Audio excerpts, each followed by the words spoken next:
Hello? Good? Okay. Good afternoon. Good afternoon to everybody. Thank you very much for joining us today for a very special event, one which I think a lot of us may be wondering about because the title seems so enticing. But welcome to all of you to the UJ Libraries events. And this event is titled the book launch for Mr. Luther Libello's book titled "Consciousness of Being God: the conscious battlefield between human captivity and freedom." So, can we please just give a round of applause? I'm sure you've seen the book as you've entered. Our guest is here with us, and we're about to get started. We have a wonderful packed day today and some guests that will be joining us. My name is Dr. Tony Shabangu. I will be facilitating the discussion and the Q&A and basically just helping everything glue together today so we make sense of what is going on in the book, but we also get a chance to engage with the author and his work. So before we start today, I just want to say we have both an online audience and a physical audience, and I'd just like to acknowledge all of you for your presence. We will be together until 4 o'clock, maybe slightly over, but please just bear with us. This will be an event not to be missed. So without any further ado, I would like to quickly read a short bio that I've put together by myself of our author, and I'd like to introduce him to the stage once the bio was done. So Mr. Luther Libello is a well-known public figure whose name is rather prolific in the post-democratic South African state. He is a hardworking South African thought leader who has always charted a path that represents his people in all he does.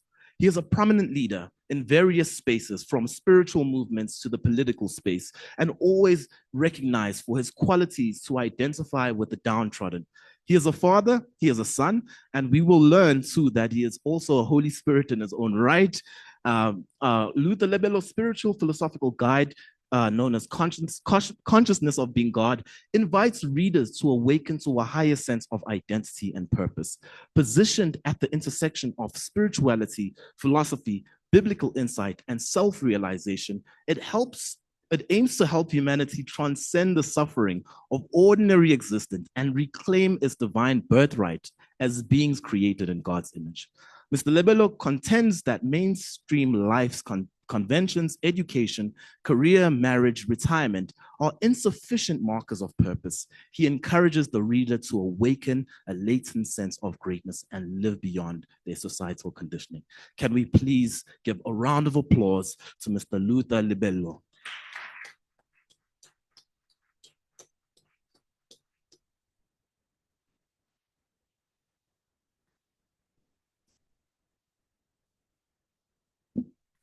Thank you very much to the program director. Thank you very much to yourselves. I'll try to move like an aeroplane because I'm in both sides. And also thank you very much to the University of Johannesburg for allowing me to come and talk about my book. I haven't spoken about this book with students. So as I'm driving here, I'm trying to think, but how do I speak to students about this book? Oh, by the way, thank you also to those that are online. You know, I was so I launched the book last year. I launched the book last year in May. And the other day we're in one of the exclusive books and somebody was passing and he says, I want to buy this book. And the only reason I want to buy this book is the title. He says, just for the title, I want to buy the book. So I know that one of the things you want me to clarify is the title. As I've been introduced, the introduction is very sophisticated. Because I'm listening, is this my introduction? So it's very sophisticated, but as I've been introduced, my name is Luther Lebelo. I wrote this book that has created this invitation here, and it was written really, really incidental. I was not intending to write a book. It just happened that I write a book. I used to work for SARS, South African Revenue Service. I worked for a couple of companies. But the reason I wrote the book, among others, is that I used to work for South African Revenue Services. I used to be the head of communication and the spokesperson there. And at the South African Revenue Services, there was a gang of people who were committing crime. There was a unit called the SARS Rogue Unit. I don't know whether you heard it before. Pravin Gordhan unfortunately died. So they formed a rogue unit that used to spy on people. And those that he doesn't like, it used to eliminate. In fact, one of the panelists was supposed to be Advocate Kakane, unfortunately stuck in Cape Town with this other popular case that you probably have been seeing on social media. And I happened to be the head of labor relations, and I had a file about this rogue unit that was committing crime. And after that, we had to suspend some people there. And there were so many problems. But to cut a long story short, it ended into something called, it ran together with the Zondo Commission. Yeah. It was called the Nugent Commission. And I had to appear on the Nugent Commission to answer why I tried to stop an illegal rogue unit. Because the people who were running the rogue unit were very powerful people. So they used everything, including the media, to fight the story that we must not tell the story about the rogue unit. And of course, the end of that battle was that I was defeated. I was forced to resign from SARS. And after resigning from SARS, when I used to be at SARS, I used to have a lot of friends there. And after I resigned from SARS, I had no friends. I used to have my phone so busy. And after I resigned, there was no call coming. Friends are very funny people. And nobody was calling me. And after having so many friends and after working for so long as a senior executive, I wake up this morning and I've got no friends. Even those that I thought were very close, they were not calling. And then first day comes, you wake up and you realize, oh, I'm no longer waking. So the second day, the third day, and the fourth day. And then you realize that life is no longer the same. So you can't go anywhere because the whole media space in South Africa says Tom Moyane and Luther Lebelo destroyed SARS. So you don't want to go anywhere. Because when you go to the shops, even when people are trying to greet you, you think they're gossiping. So you can't go anywhere. So you can't talk to anyone because nobody's calling you. And the natural ultimate is that there's only one place that you can go, and there's only one person you can talk to. And that place was within myself. And that person that I could only talk to was myself. And it was during that conversation, that boredom, that I found the greatest peace I ever thought exists. And it was out of that peace that I read so many books. And it was out of reading all these many books that I ended up writing a book called Consciousness of Being God. So I was giving you that background just to come to the point why I wrote the book. And that's why I call myself an incidental writer, because I didn't plan to write a book. You know, I say in the book, and this story that I'm telling you is in the book, obviously, but there's more in the book. But I say in the book that I read about 40 books about, what do they call it? About law of attraction and manifestation, you know, The Secret and all these other guys. And I had so much knowledge in my head about this thing, and I didn't know what to do. And that time I'm not working, so I've got so much time. But I'm also running out of time because I must get a job, because I was able to negotiate a 6-month settlement with SAR. So I only had 6 months salary. So if it runs out, it means. So I've got so much time, but I also don't have much time. And I remember saying, maybe I must be a motivational speaker. And I didn't know, how do you become a motivational speaker? Do you walk around and say, I'm a motivational speaker? How do you do it? And on the 29th of December, 2019, December 2019, on the 31st, something came to my head and said, you must write a book. You know, I was just sitting there during the year as it cracked, and something said, write a book. And in the morning, I work like that. In the morning, I took my laptop and started writing a book. And in the afternoon, I was running out of ideas. And of course, that's how I wrote the book. And that's why we're here. That's why we're here. So the book is very huge. It's 670 pages of writing. Actually, it was bigger than that. It was 1,100 pages after I finished writing it in probably 8 months. And I had to cut it to 600 because they said there was no machine in South Africa to print it. It was bigger than the Bible. So I had to trim it to 80. So if you think it's big, just feel for me who wrote it, you know. At least have sympathy. Yeah, with that, I'm saying thank you very much for having the interest to come and just to listen to the book.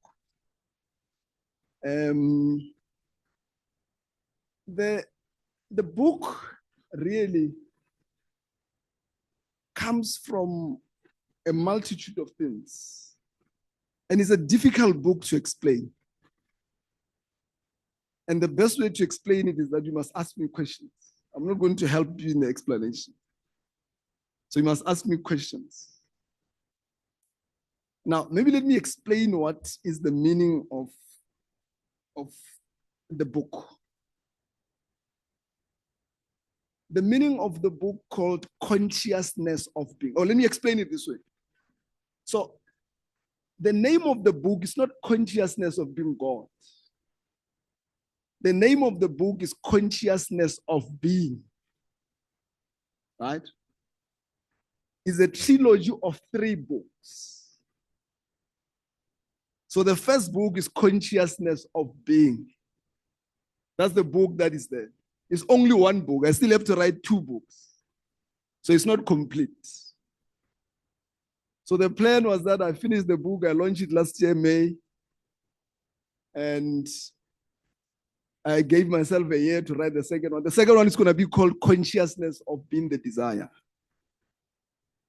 So after a year, when I was preparing to write a book, you know, I used to be a politician. I grew up in politics. I was a student politician. I became the youth league leader, the ANC leader, the trade union leader.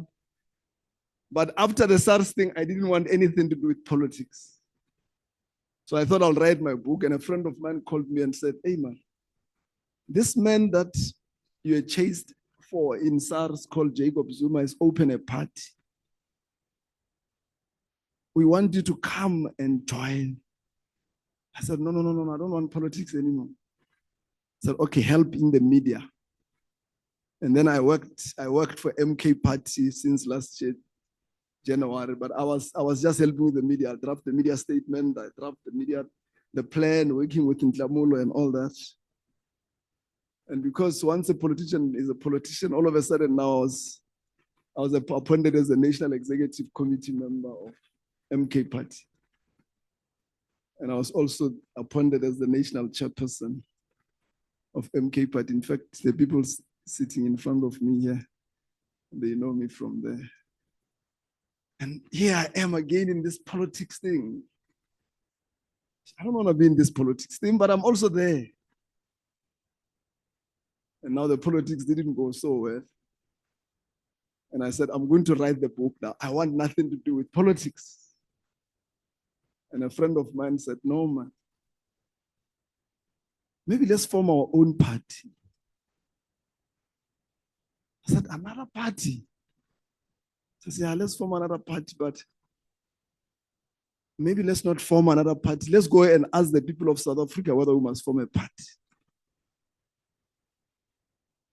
I said, okay, that sounds better. So I think you have heard about something called Maibue consultation. I'm supposed to be in the Eastern Cape today, by the way, because you are going around the country asking people whether we must form a party. But I don't want to be there. So I'm the national deputy coordinator of Maibue. But I haven't resigned from MK. I'm still the national executive. Don't ask me how it works. It works. So I'm not yet fired from MK. So by implication, I'm still a leader. Now, consciousness of being. I was saying it's 3 books. So Conscious of Being God is one. I'm busy writing a book that's going to be called Conscious of Being the Desire. I'm going to write the last one called Consciousness of Being Content. Now, what is consciousness? What does this book mean? Firstly, this book is not religious. It's not a religious book. And those who are religious, don't get offended.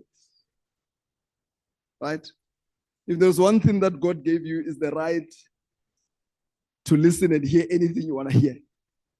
There must never be a system in the world that says you can't listen to this.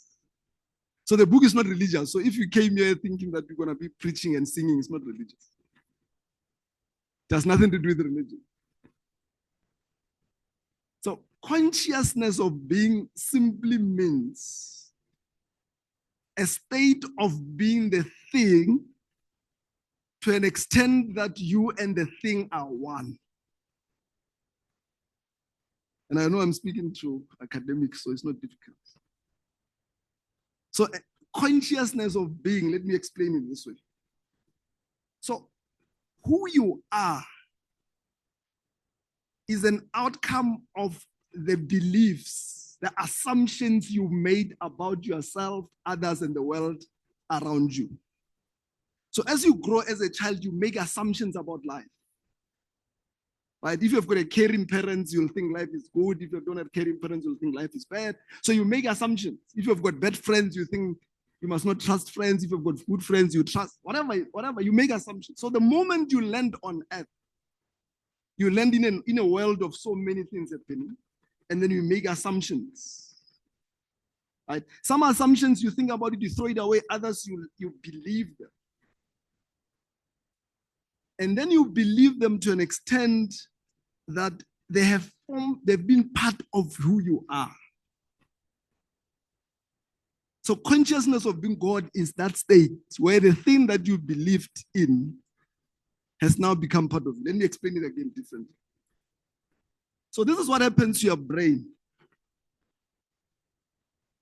So there's something called a brain, there is a mind, there is a thought. Right? A brain is an organ that holds the mind. The mind is a place where the thought comes from. But you can't touch the thought. You can't touch the mind, but the thought comes. So when you think from thought. Now, this is how your brain works. Everything on earth starts with a thought. Right? You are looking at me now, you're thinking. There's a thought. And then after you think, a thought creates what we call imagination. After it created an imagination, It then creates an emotion related to the imagination. And if you hold these three things together, you do not interrupt them. They form what we call a belief. Now, if something bad happened to you, trigger the thought of something bad happens to you, it creates an imagination, whether it's good or bad. If it's bad, it creates an imagination of it being bad. And then it creates a feeling of feeling bad about the thing. And if you believe that is how the world is, you hold to it. It creates what we call a belief. A number of beliefs create what we call a character. Right? A character is who you are. So when people are saying, do you know Luther, explain Luther, they're explaining my character. But in essence, what they're explaining, they are just explaining the thoughts that I've entertained and the thought that I've accepted as true, which then manifested themselves into a character. And they say it's a short-tempered guy, he's impatient, he's whatever. All those things are not who you are. All those things are the thought that you assumed and you accepted as true. Now, consciousness of being is about that thought, that belief that you have accepted as true to an extent that you are not even aware that it exists in you because it's now running your affairs without your permission. And I hope I'm not complex. Now, I'll talk later that the second most dangerous thing, so that's what happens. So we look at things. I say in the book that we don't see things as they are. We see things as we are. Because what you see is nothing. It doesn't exist until you give it meaning. Once you give it meaning and you accept that meaning as true, you are formulating a belief for yourself. And that belief is going to be a character. So that's how you are built, right? So conscious of being is about that. So let me give an example. So if you believe that because of whatever factors, you can be rich, whatever factors, you grow up in a poor family, and then you think your life, you don't think you belong to the rich club. There are people who believe like that. You must not believe like that.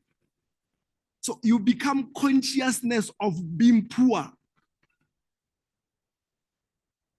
You become consciousness of being a worker. So you say, Mina, I just want to come to the university. I'm just going to memorize the marks because I want to work for a bank. You're not thinking of owning a bank. So it's a belief you form. You're saying, Mina, that's what I'm going to be. That's your consciousness of being that thing. We follow. And that's why I said you must follow with me because it's a difficult story to tell. So generally, there are three things that people are conscious of.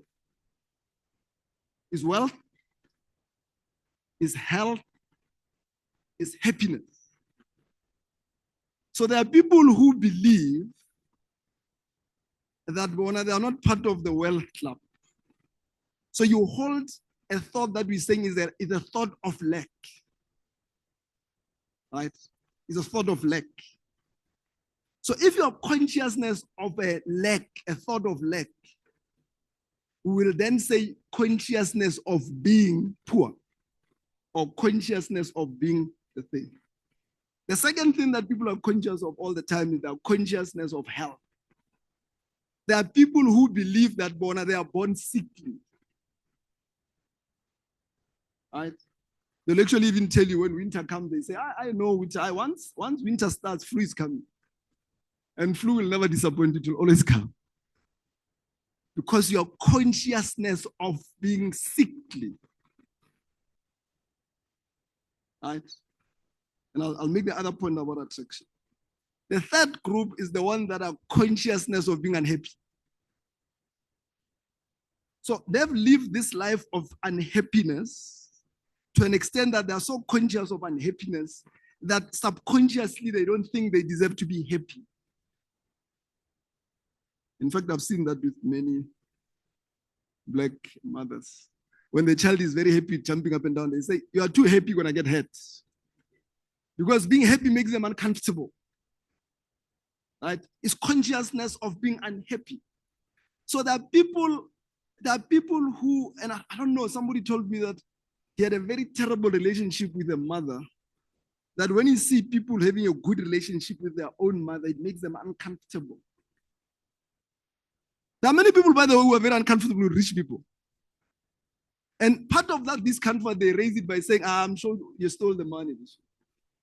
When you think like that, you're conscious of being poor.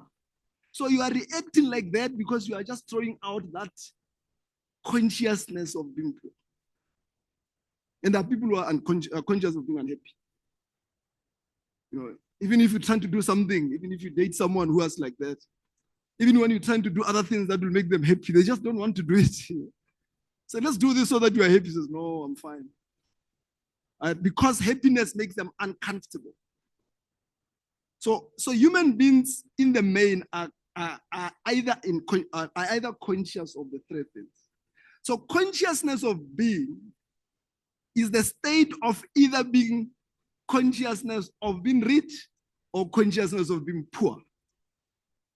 It's either your consciousness of being healthy or your consciousness of being sickly, or either your consciousness of being unhappy or your consciousness of being happy. Right? And the only way to know which consciousness you are at is to test how you feel when you are faced by those things. When you watch a movie, because I've been very conscious of being unhappy. You know, I lived a very troublesome life. So I remember I'll be watching a movie and I see people in the movie so happy, and I just turn the volume down. It's either I feel like they're pretentious. And the reason why I feel like they're pretentious is because I don't know happiness. So anyone who's happy can only be pretending. So when you feel that, you must just know that your consciousness of being unhappy. So when you go to a psychologist, then that's where you must start. Because a psychologist must take you through your life so that we pick up where did the unhappiness starts. Because a child, when he's born, is always happy. So it's the thoughts that you assumed that made you to be consciousness of being unhappy. Right. We follow. Now, that is the first problem you're having. But there is a bigger problem. The bigger problem is that, okay, before I give the bigger problem, let me explain the problem with these books about books of manifestation. Because my book is about law of manifestation. It's nothing else more than that. The problem with those books, because I read a lot of them, is that they say you manifest your thoughts.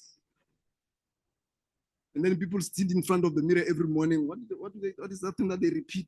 I want to be rich. I want to be rich every morning. Affirmations, yeah. Because those books says you must do affirmations. No, that's wrong. That's wrong science. You do not manifest thoughts. You do not manifest thoughts. You manifest beliefs. It's very important. I said beliefs are formed when you think about something, you feel it. No, you think about something, you imagine it, you feel it, and then you hold to the three. They create a belief. That belief, when you have got a belief on money, a belief on happiness, and a belief on other, they form a character. That's what you attract. So the law of attraction manifestation says you attract and manifest your beliefs, not your thoughts. A thought is just a trigger. Because remember, a thought goes through a process. So many thoughts, they come and you throw them away. But the one you hold on to, which end up becoming a belief, that's what you attract. So all of you here, your life as in now, whether you are rich or poor, whether you are happy or unhappy, whether you are sickly or not sickly, is not an outcome of witchcraft. It's not an outcome of Satan. It's an outcome of the belief you hold about those things. Follow. All right. Are we getting somewhere with this conscience of being God? All right. So my book is about, there is a chapter called The Four Cardinal Questions. If you are lazy to read the book, just read that chapter. The Four Cardinal Questions. Who are we? Where are we? What is our purpose on earth? And how do we achieve that purpose? So my book is about answering those four questions. In fact, one of the titles I thought about was The Four Cardinal Questions. And I'll answer them. So that's what the real story is about. So I've given you the real story. The real story is we are nothing but a combination of beliefs we've been assuming since we were born, which we have accepted as true, which have made us who we are, which is a character. The second story is that your life as is a manifestation of those beliefs. Now, consciousness of being God. Let's get to the consciousness of. Now that we know what consciousness of being is, what does consciousness of being God means? And I know in my politics, sometimes you'll watch some videos of my politics, and in many of them, I've been blaming colonialism and apartheid and white people. Sometimes it makes us feel good to blame. It just makes us feel good. What colonialism and apartheid have done was to make Black people feel inferior. That's the job it has done. It has made us to believe that we are inferior, therefore we're incapable of doing certain things. But what we continue to manifest is no longer an influence of colonialism. It's an influence of those beliefs. We follow? So we're manifesting inferiority as Black people. Which beliefs of inferiority were imposed on us through cultural, social, political, and economic colonialism. And later on, you must ask me whether we can change that. So that's the difference. So colonialism, apartheid, and everything else went as far as making us believe in wrong things. And because we can only manifest our beliefs or continue to manifest that inferiority, that's how it goes. Maybe that is the reason why most of the things we touch get destroyed. When I was young, Johannesburg used to be very beautiful. So that's how far I want to go. I don't want to get into politics because I want to get out of it. Now, consciousness of being God means the awareness that you are God. So the word consciousness of being, you add anything. So it's consciousness of being is the awareness that you're God. And I'll talk about that before I'm done. What does that mean? By the way, do you know that you're God? You do. You do. Or you don't? Oh, okay. All right.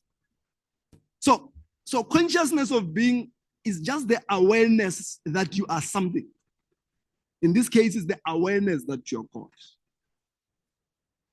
Now, when I wrote my book, I left going to church when I was 16. You know, I used to be a member of the Jehovah's Witness.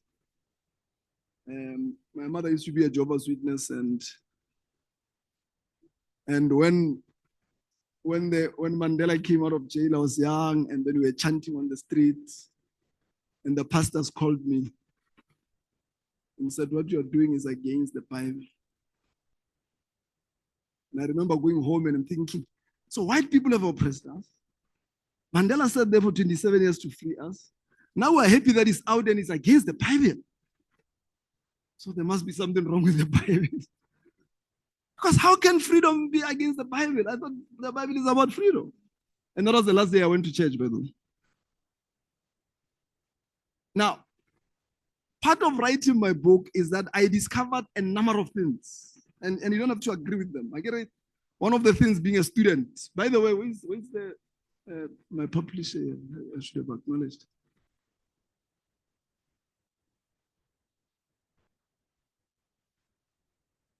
So I discovered a number of things. The first thing that I discovered that shocked me was that the book called the Bible has got nothing to do with religion. The Bible is not a religious book. Nothing. It's not written by religious people. It has nothing to do with religion. So that was the first discovery.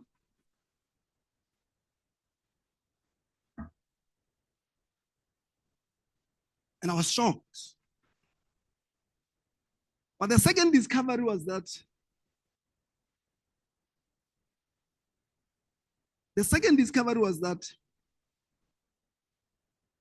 the stories of the Bible are not real stories. Neither are they fake. So they're not fake stories, but they're also not real stories. That the story of the Bible is a symbolic story trying to tell us the relationship between us and God. So when they're saying this happened, somebody climbed a donkey and somebody died and somebody got out of grave, it doesn't mean in the real sense of the physical sense.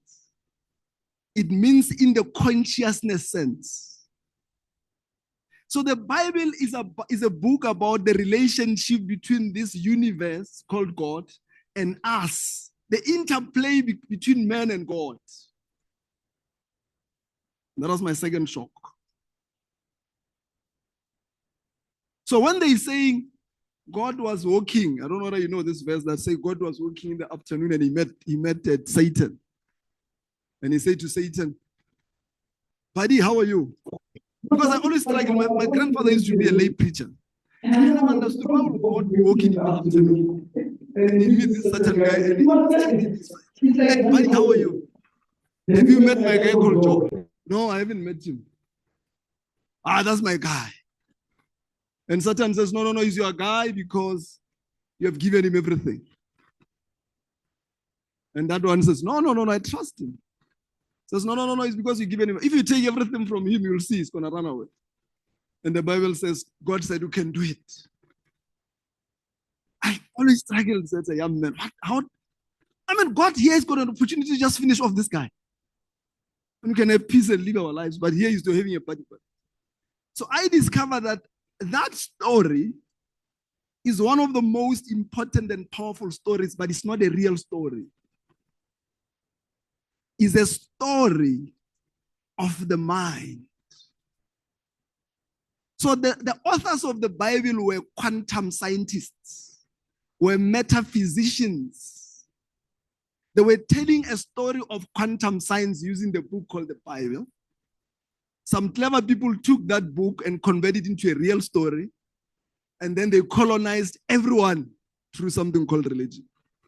I was shocked. I'm just telling you my discoveries. I'm not saying that right. The third discovery, which is linked to the third discovery, is that when in the Bible they talk about two people talking, Jesus and Satan or Peter and whatever, they are not talking about two people. They are talking about they're talking about a conversation happening in the mind of man between consciousness of being God and what I call in my book consciousness of being Adam. There is a very beautiful chapter they called consciousness of being Adam. So you are either consciousness of being God, which is awareness that you are the supreme power, or your consciousness of being Adam, which is the awareness that you are a limited being. It's only two consciousnesses that you hold in your head. So when you wake up in the morning, every time of your life, there is a battle taking place in your head. It's the battle between being conscious of being God and conscious of being desire. In fact, in the book, I wrote there that I said the conscious battlefield between human captivity and freedom. Nelson Mandela, or you are Elon Musk, or you are Trump, or you are Cyril Ramaphosa, you struggle with, am I going to get this right? That's the struggle. That's all. And life is about that struggle. So you are either consciousness of being God, your consciousness of thinking that you're having this, or your consciousness of thinking that I've got limitations. So those are the two consciousnesses. So when the Bible talks about God and Satan having a conversation, they're not talking about two things. They're talking about a conversation happening in somebody else's head between the smaller mind called Satan and the greater mind called God. So that was my fourth discovery. Right? So when they're saying Jesus had a conversation with Satan and Satan says, look, if you pray me, I'll give you this land. It's not a real conversation. It's a conversation in your head between whether you can win this battle or you can't win that battle. And your life is about that. Whether you are facing exams, you'll be reading there and you'll be having this thing of, I'm on the right track here. Whether you're going for an interview, whether you're going for a date, by the way, am I going to be impressive here? When you're looking in the mirror doing your makeup or cutting your hair, you think, hey, am I on the right track? That's the battle you've been running since you were born. Is the battle you're going to run until you die. But remember this, whichever beliefs you take and accept as true, those are the beliefs that are going to define your character, and those are the beliefs you're going to manifest. All right, I hope I've given enough story. So life is about beliefs. It's a battle of beliefs. Everything you face, you throw a belief. Whatever belief you accept as true, it becomes true to you. That's why this Bible says don't judge, because you can't judge. And the reason you can't judge is that the universe is nothing. The universe is not real. Right? The universe is not real, it's an assumption. It becomes that you assume it to be. Actually, Goddard, one of the greatest authors whose book made me write the book is called Neville Goddard. He wrote 10 books, and I read all of 10 of them preparing for the book 10 times, but they're not big books. There's a book called The Power of Awareness, The Power of the Feeling, and blah, blah, blah. Right? So that's where we are. Now, let me take you a little bit. So my book starts with a part that talks about it, explain what is consciousness and blah, blah, blah, blah, blah, consciousness of being God. Maybe let me tell you a story about consciousness of being God, because it's very important that you get that. There is a story that a farmer was walking by the bush and he saw an egg of an eagle. And he took the egg of an eagle home and he put this egg with the eggs of the other chicks at home. So there was a chicken at home that was laying eggs. He takes the egg and he put it with among the chickens. I mean, the eggs of the chick. And then this eggs went on and on. I explained it in the book, went on, and then it hatched. Right?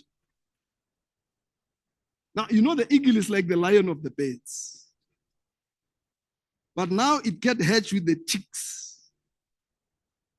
But he doesn't know any better. He doesn't know that it's the greatest bird. So it gets born with these chicks. You know, chickens are lazy, can't fly.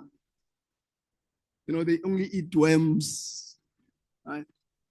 So this eagle, by simply growing with the chicks, it became consciousness of being a chicken. And this eagle never knew how to fly, never knew how to do all these things that the other eagles are doing. In fact, the story goes further that one day this chick was walking. This chick of an eagle was walking. So it saw an eagle gliding on by the skies. And he said, wow, look at that powerful bird. Wow, I wish I could do that. And the fellow chick here, the little one, says, no, that's not for us. That's for the big guys. And this chick eagle died, knowing itself as a chicken. That's consciousness of being God.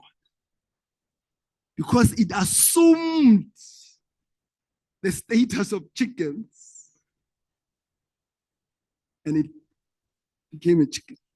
And I say in the book that sometimes I wish what would have happened if you take the egg of a chicken and you put it in the nest of an eagle and it grows with the eagles. You know the answer. That's consciousness of being God. So when you're born, you were an eagle chick. So when the egg went into your mother's womb, it was like that eagle egg.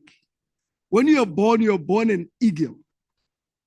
And then you landed in this world, this nest. And then when you landed there, you met some of us who are now chickens. And you couldn't think of anything else but chickens. I say in the book that you land in a world where you are told that you must be a good girl or a good boy, go to church, go to school, work for a big company, meet somebody to marry, have children, raise them, wait for government pension, and die. That's the nest we're all in. The other time I was traveling somewhere and I see this old white people there. And I know that they worked so hard for 45 years to get this pension from government. Now they've got a lot of pension. Now they're going to these beautiful places there, but they can't swim now because they've got a lot of illnesses. Because they're old. That's the system that tells you. Don't do anything now. Just raise the children, save money, work hard.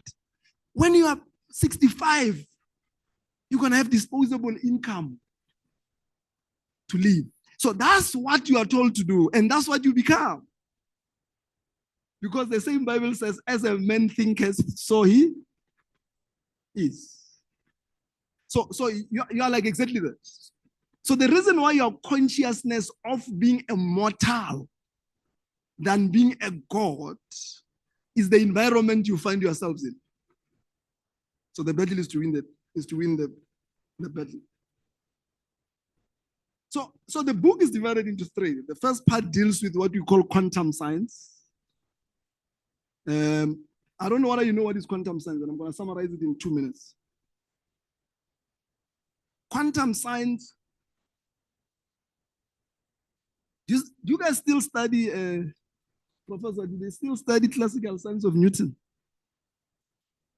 I hope you're not. The Newton science.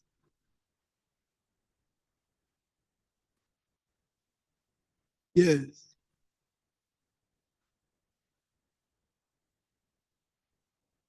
Yeah. The better way to say it is that the Newton science is bogus science. It's fake science. And I'm saying this in an institution of learning because I can get brave sometimes. The proper science and the only science is quantum science. So in 1865, and I explained it in the book, there was a chap called Isaac Newton who came to the conclusion that the world is made out of physical things, an atomic world. And therefore, I am a physical thing. This is physical between me and him. There is a vacuum. And until 1887, when Michael Faraday challenged that, the world lived like that. Because Michael Faraday in 1887 discovered that no, Newton is not right. The universe is not absolute, it's relative. And he discovered that the universe is made out of electromagnetic fields. Remember what Newton says? Newton says the universe is made out of physical things and everything is born out of the universe. So therefore everything is physical. The world lived like that for 200 years. In fact, before, there's a guy called Descartes. Descartes. You see, I'm using the old language because I'm from Bantu education. The fact that I'm thinking, therefore I am. So there was a big discussion about whether the universe is real or it's not real. And that Descartes pushed that one of real. Newton took it from 1687. Michael Faraday challenged that in 1887. You could prove that the universe is nothing physical but electromagnetic fields. 1887. 1900, a guy called Max Planck, and don't worry about it's in the book, made the greatest discovery that the world could not have been the same. And I'll tell you why it is the same. He discovered that not only was Newton wrong to say the world is physical, he discovered that the world is not physical. The world is made out of mind. So that's what he discovered. He got a Nobel Prize in 1909. The universe is mind. The second discovery that he made is that not only is this universe mind, but this mind is electrical. Is electricity. Let me put the mind aside. So let's start the discovery there. He discovered that the universe is electricity. Everything you see in the universe, whether it's a tree, whether it's a human being, whether it's this thing, is nothing else but electricity. The second discovery that he made is that it is an electricity that has got a magnet. So it's an electromagnetic universe. The third thing that he made was that this electricity that is magnetic is also conscious. In other words, it has a mind. Right? These are the three things. It has a mind, it can think. Therefore, he discovers that the universe can think. That's why we're saying the universe is conscious. Consciousness means something that can think. And the fourth discovery that he made was that not only can it think, this universe, but it also creates things. It's a creative universe.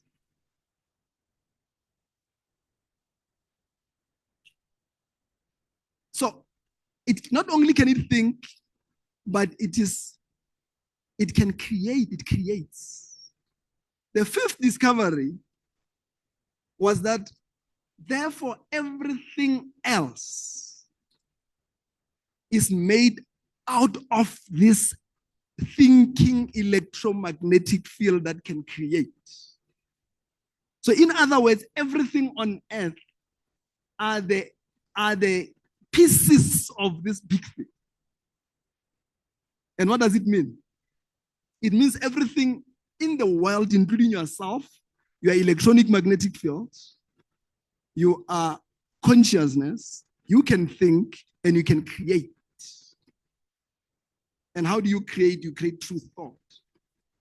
And that's why the people who wrote one of the greatest conscious books in the world called the Bible, the first verse says, in the beginning, the world was formless and dark.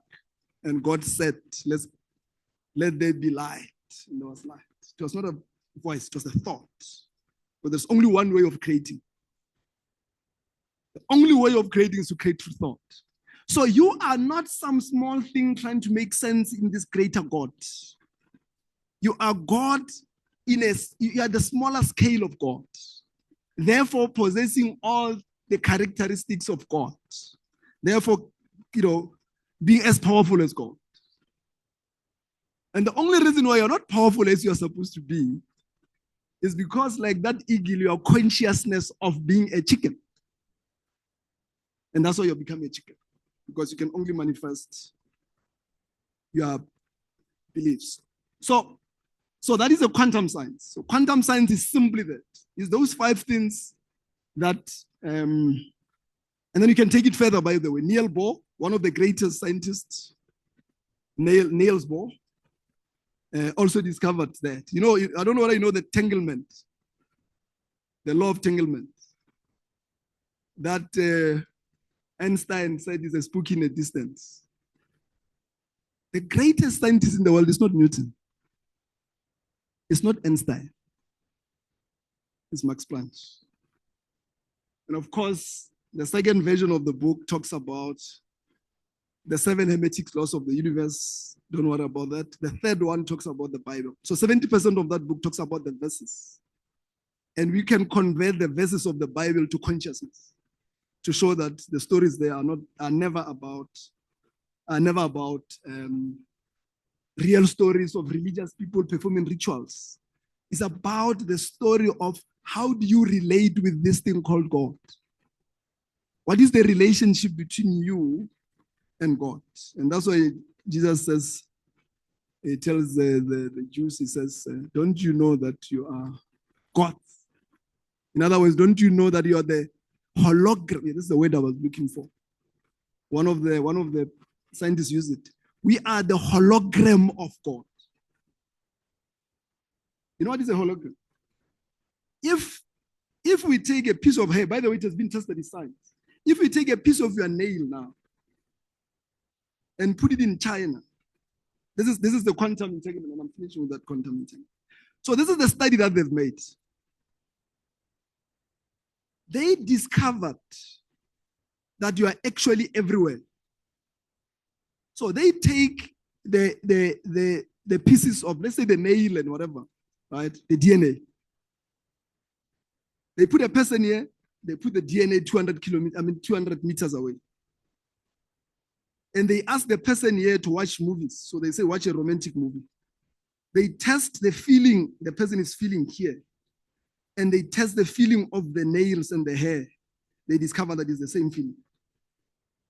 So what you feel here, your nail is feeling it. They took the nail and put it 1,000 of kilometers and they did the same thing. They discovered the same thing. That is what entanglement is about. Now they were fascinated to understand how long does it take this feeling here to run to the nail. And they did a measurement and they discovered that the feeling happened at the same time. So there's no traveling. So you are here, but you're also 1,000 kilometers away at the same time, feeling the same thing. When Niels Bohr said this to Einstein, because Einstein was a Newtonist, he says that is not possible. It's a spooky at a distance. Thank you very much.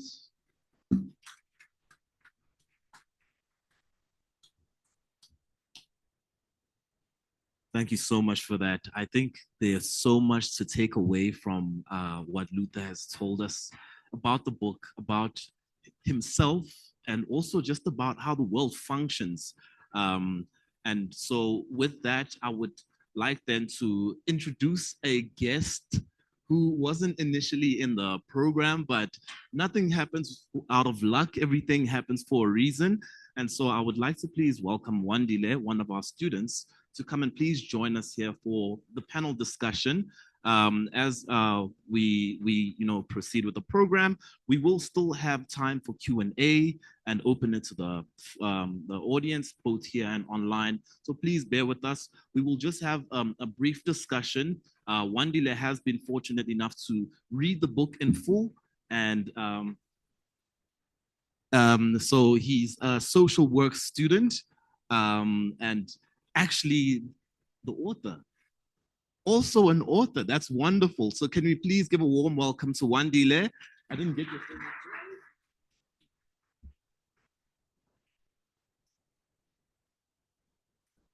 Sorry. Okay, so we have Mate here who's about to join us for the panel discussion. And what we're going to do now is probably maybe allow for, would you like to maybe just give us your reflections on the book, on how you experienced it, what you may understand, and maybe some reflections on some things that Mr. Luther spoke about. Should we let them sit? Give them the mic. Is it fine? They sit? Okay, feel free to. Good afternoon. I think it's best if I stand. I'm too short when I'm sitting there.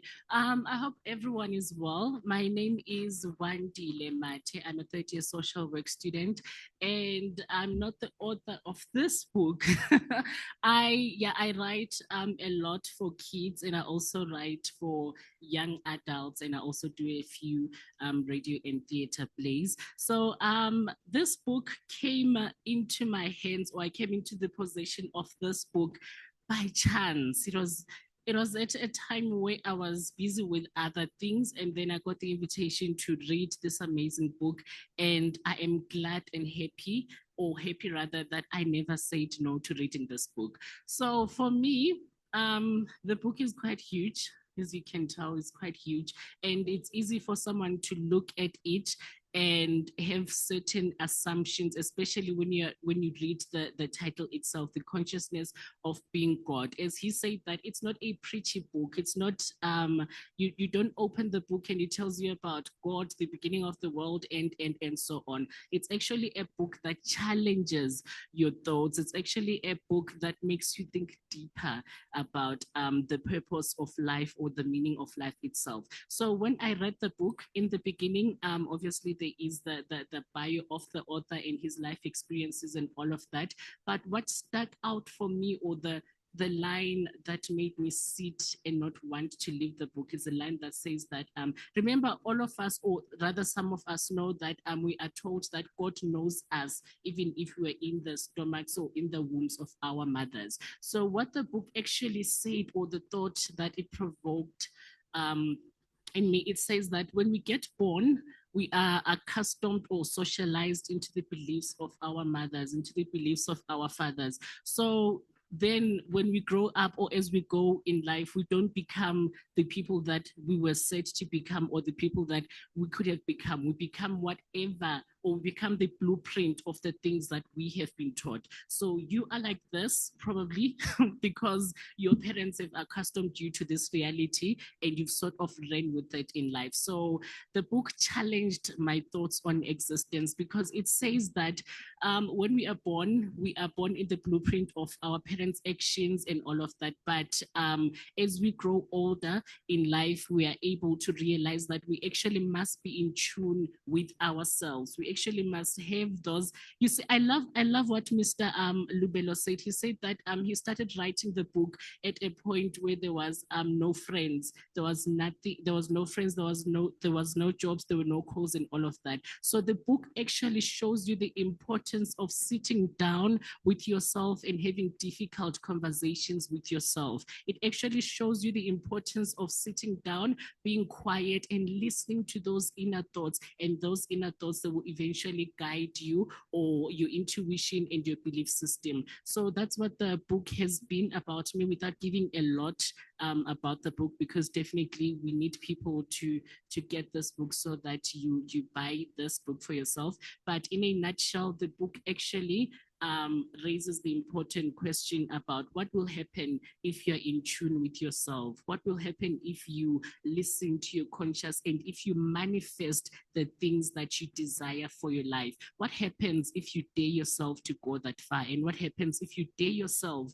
to be the God of your life? Technically, not like don't be God, but what dare yourself to think and manifest the things that you've been asking God for. It's easy for you to sit here and say, I want ABCD, and look into the skies or into the heavens for that ABCD that you want. But the book actually challenges you to say that, yes, maybe there is someone above the clouds, maybe there is some abstract God that I don't know, but what if really I really internalize I really focus in my thoughts, and I really take whatever it is that I want and take actions into doing it. And I think it's very important for young people. I also had the opportunity to have a conversation with Mr. Lubelo right before all of this, and I was telling him that this is a very, very important book that we need as young people, because we are asking a lot of existential questions. You know, we're asking, what is my purpose? What am I here to do?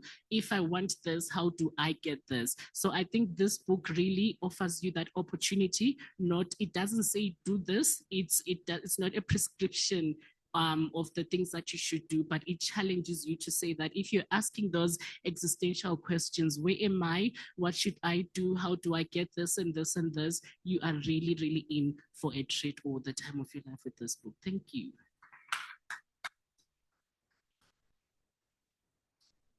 Wow, if I may take a little bit of my privileges as chair to also say something about the book, I did have a little privy to read some. Um, just to echo some of what Wandile has mentioned here, the book really encourages us to look deep down inside ourselves and understand truly what are the building blocks of our world. What are these values? What are the very pieces that come together to make us see the world in the tint that we see it in?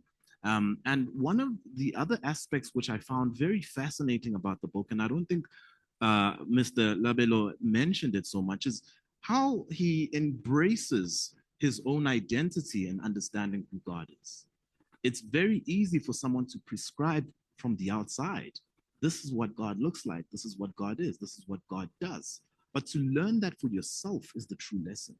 To not be prescribed to, but to, through experience, understand what makes things good, what makes things bad, is a better lesson than someone simply telling you this is bad and this is good. So truly, there's some value in being able to mirror yourself as you would think of God. Not think of God as something external functioning outside of your life, but something constitutive of who you are. It really boils down to what you feed your mind, as you mentioned, what thoughts come out of your mind, and what sort of values and belief systems are formed by the repetition of these thoughts. Because the thoughts themselves, if they become repeated and become a habit, start to form values and beliefs. And these beliefs then color our world in a certain tint. So understanding these values, understanding these thoughts, understanding where they come from, understanding certain traumas that function in our lives and actually, like I say, they color our world as either poor or not happy or not healthy. These things are continuous thoughts that we repeat in our minds and make them harden into certain like realities. So I just think that's an amazing message to take away, that you need to really take the steering wheel of your life. You can't wait for a confluence of things to happen before your life comes right. It needs to start by the simple thoughts that you have every day. And if you can purge certain thoughts that bring you to a state of maybe a consciousness of being Adam, and rather focus on the thoughts that bring you towards a higher consciousness, a view that is not really grounded by anything else but you investigating your own beliefs and thoughts. So yes, with that, I would then like to perhaps open for Q&A. Is that fine, or should we maybe let some last reflections? Mr. Lebello, would you like to maybe have some final words to say maybe before we go into a Q&A, or do you prefer we just jump into a Q&A? Jump into a Q&A. Okay, so we do have an audience online and we have a physical audience. So the rule is just put your hand up and we will put you in the list of questions. I see already 3 hands. I've noted the hands there, 4 hands. Okay, and if there are any questions online, just please let me know and then we'll address those. So can we please go to the gentleman at the back there with the black shirt, and then the one with the headphones after that.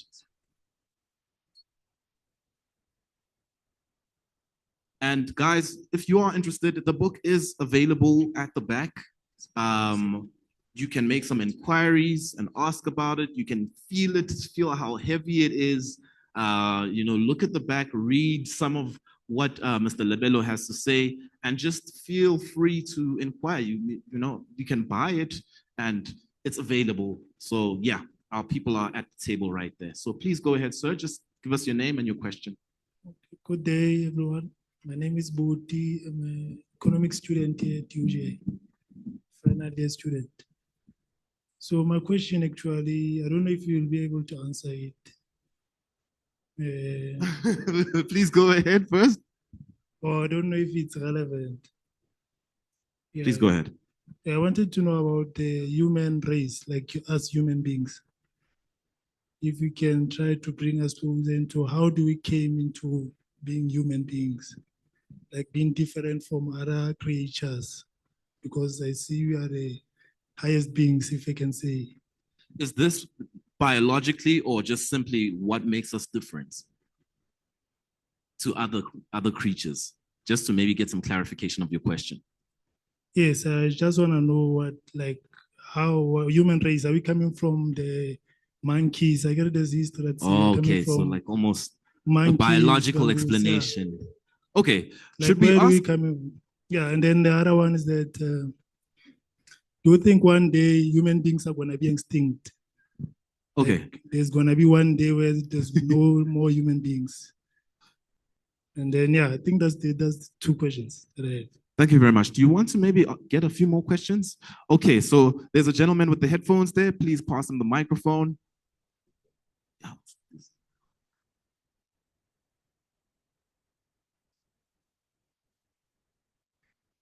Hello, everyone. My name is Obakeng, and I'm doing postgrad in artificial intelligence. And firstly, I'm a Christian, and when I saw God, I was like, you know what? Let me just go and hear what they're talking about. Okay. So, firstly, what's your definition of God? Let's start right there. And I heard you saying that you did quote some Bible verses, and also you spoke about science. And the one thing about science that I know is this: science is just observation. That's a definition of science. If science is observation, and you use science to explain this consciousness, and what we know about science is that science is still in progression. We are still discovering things. Like you mentioned with Newton, Newton did not make the laws of physics, he discovered them. So what's the intelligent design behind those laws? And in my case, because I'm a Christian, it's God. And the God that I believe in is Jesus Christ. And that's my case. And that's all. And again, there's something about, you mentioned something about the brain. I studied the brain a little bit because in artificial intelligence, we use something called neural networks. So with neural networks, you spoke about electricity, and in brain morphology, we call them action potentials and everything. You can just go check them out. Now, the way that you're explaining the whole composition of a human as a God, yes, Jesus said, you are gods, but there is a source behind these gods. These gods, there is a God. And that's my comment right there. Thank you so much. Thank you very much for that. Can we have a third comment? The sir in the black, and then we'll have the lady here. We'll just have 3 for now, then we'll start another 3. Okay, 4. We'll have 4. Good day. I am Katlero, third year student LLB. My question is, one, how does one separate themselves from the overall consciousness? Like, how do I become conscious of my consciousness? Like, how can I separate myself from the beliefs that were instilled from birth? As someone I think mentioned, that we are a product of what our parents believe in.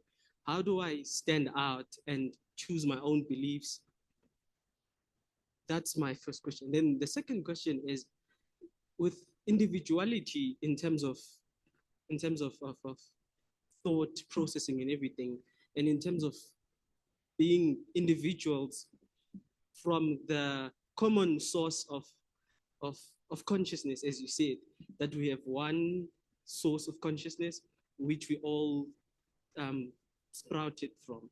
So how do we get back to a sense where maybe we have a common understanding of maybe one thing, because sometimes, as you said, we perceive things differently based on our thoughts as they trigger. So how do we change the processing in which our thoughts can trigger certain beliefs? Like, why can't we all have the same thought of something and it triggers a similar or the same belief?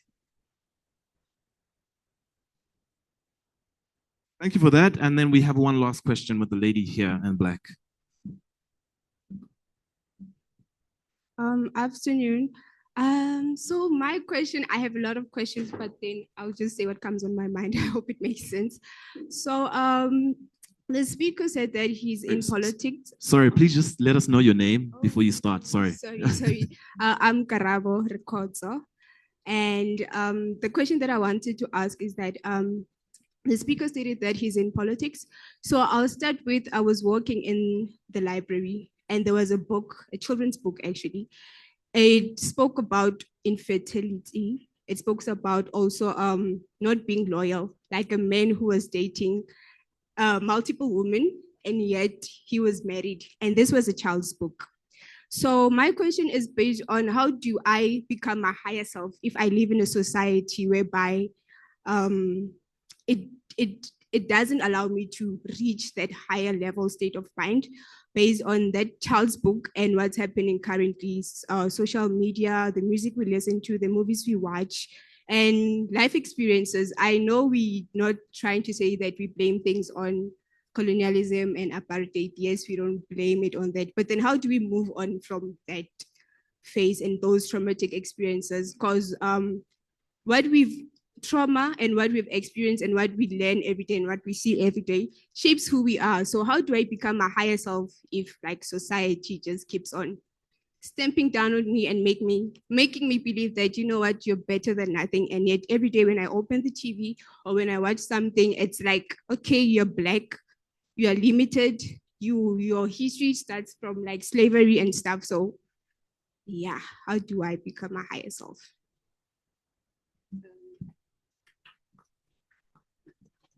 Okay, I think we have a special request for one more question. Sorry about that. There's a person this side who had asked if they can just get a question in quickly. Please help us. Yes, go ahead, please. Give us your name. Hi, my name is Larato. I have a few questions, actually. I was so honored to read your book. And I think the conversation behind being God, or I don't know how to put it, that it doesn't sound weird, it becomes so difficult because of religion. Do you think that religion was put in place or was a system that was put in place for us to be stuck, to say the least? And how do we then foster a conversation or start a conversation where we can now move forward or see religion as it is? I mean, being raised in a Christian home, I can never have a conversation like this with my mom, where we talk about the consciousness of being God as a human being, because I mean, God and human beings are two different entities. And the second question is, while I was reading the book, I found myself questioning a lot on, so if I am God, can I create my own universe? I mean, if God created this universe and there's so many human beings and it's so beautiful, why can't I do that? Where's my ability to do that? Hey, thank you for the questions. We'll allow Mr. Lebelo to answer, and then we will actually have a panelist speak, and then we'll have a last batch of questions. So those who are online, we do see your hands. We will get to you. We just have a little bit on our program to still get through. So I will give Mr. Lebelo a chance to answer. Yeah, please go ahead.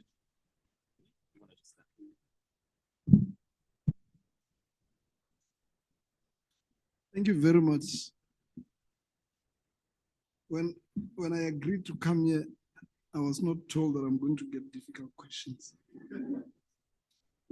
So there was a deal we had, and that was not part of the deal. All right. I don't know whether you know a concept called cognitive dissonance. You know the concept? Now, cognitive dissonance is when the thing you have been made to believe as a child, especially that which is emotional, is challenged. When it happens, it can create violence. Right? That's what cognitive dissonance is about. So there are certain beliefs that are so embedded into you that if somebody was to challenge them, they'll say, don't even go there. That's why you're saying you can't have the conversation with your mother. You know, if May Eunice was there, so I wrote the book alone because I didn't want to have somebody who knows how to write books, and I didn't want that. Because what I've learned with life is that try not to involve people on things you feel emotionally deep about. They're going to discourage you. I literally wrote this book silently. I didn't even tell my closest friends. I remember I had dinner with this other lady, and I spoke about the book because I thought she was very sophisticated. She says, you're wasting your time with the book. And I knew that. Because I went through 6 months of solitude. So many emotions came into me. I decided to write a book. It was my own conversation. I'm so passionate about writing this book. I think it's going to be the greatest book that the world has ever seen. And then I must contend with other people who want me to explain myself to them. And I've learned that when people discourage you for what you feel deeply, and I'm talking to your students, you live here and want to open a garden company, you want to cut grass. You've done your artificial intelligence degree, but you want to cut grass. And you know that you can't talk to your friends who you studied because how? So you went there for 4 years just to cut grass. But you want to do it because it's burning you. If you feel so strongly, just do it silently.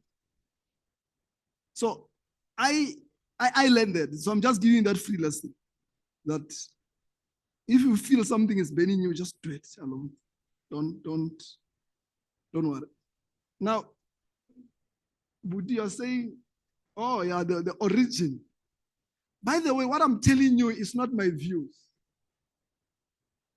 It's the views of scientists who wrote what we call quantum science and also who wrote what is called the Bible. Those are the two greatest scientists who wrote about the world. The one that wrote about quantum science and the ones that wrote the Bible, because both of them were scientists. The discovery is that 13.8 billion years ago, and I explain it a little bit in the book, something blew, the Big Bang. It blew into pieces. After it blew into pieces, the pieces formed into different forms after billions of years, into trees, stones, and in part of those creation, human beings were part of those that was created, dogs, whatever was created. So we are the pieces of this universe. So we're made of the characteristics of this universe. So if we are made, let me put it this way, if you are made out of seawater, if you go to the ocean now and get a cup of seawater, the seawater in that cup must have the same power as the water in the ocean. Is that not true? Because it's coming from the ocean. It has all the characteristics of the ocean. That's who we are. We are the hologram, the piece of that universe. Now, the story I was telling you before I closed about quantum entanglement. The scientists have now discovered that though we broke out from those pieces, Buti, we are still entangled with the bigger piece. You follow that? Even though you have cut your hair and nails and they're in China, you and the hair are still connected because the hair and the nails are the hologram of who you are. In fact, I'm saying in the book that as science progresses, they'll discover that they can check your nail that you have left in Mpumalanga, and it can tell us whether you are healthy where you are or you are not healthy, whether you are scared or you are not scared. Because the piece of you that is not with you is actually you in that piece form. That's who we are.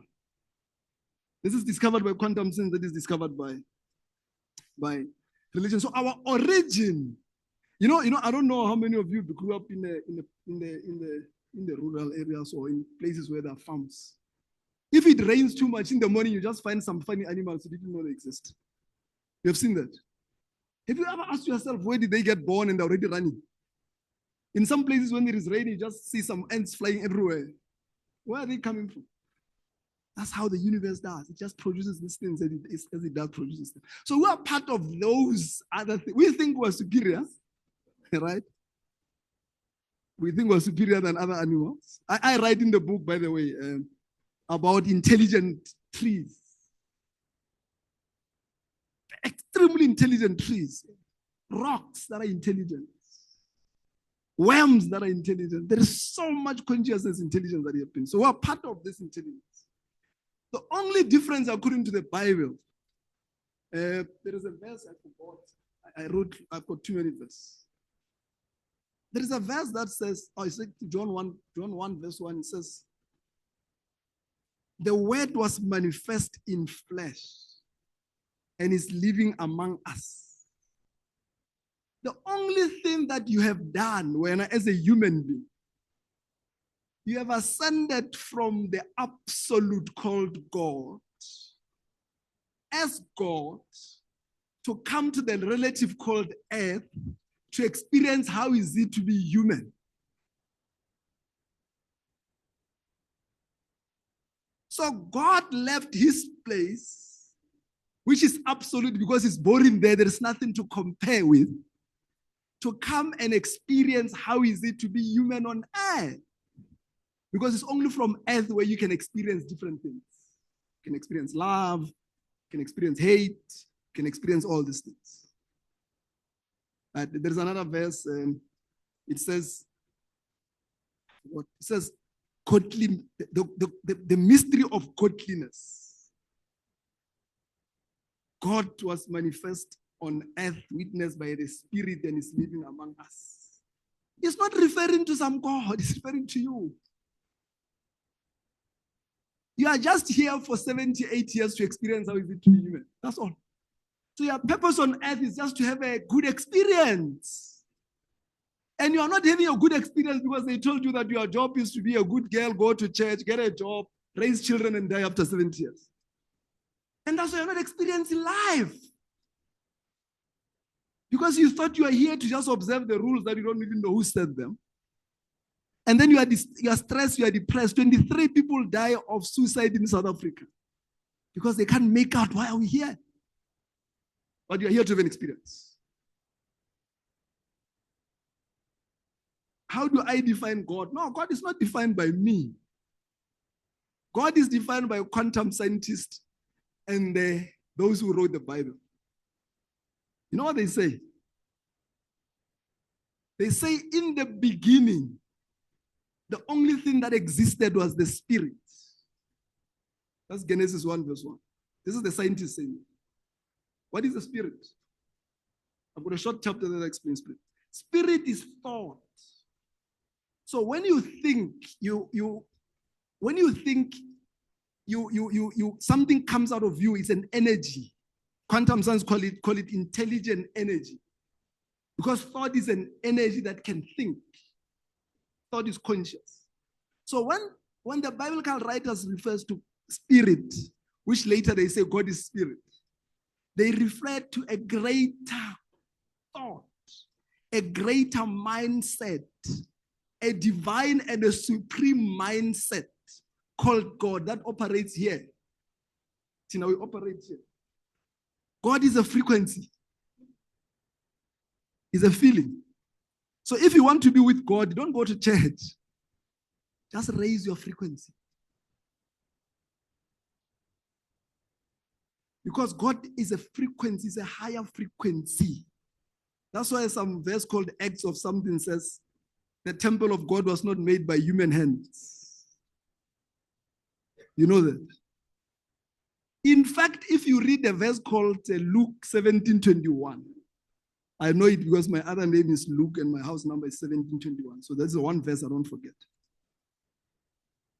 It says, Jesus says, so these people go to Jesus and say, but you keep talking about the kingdom of God. Why is this kingdom of God?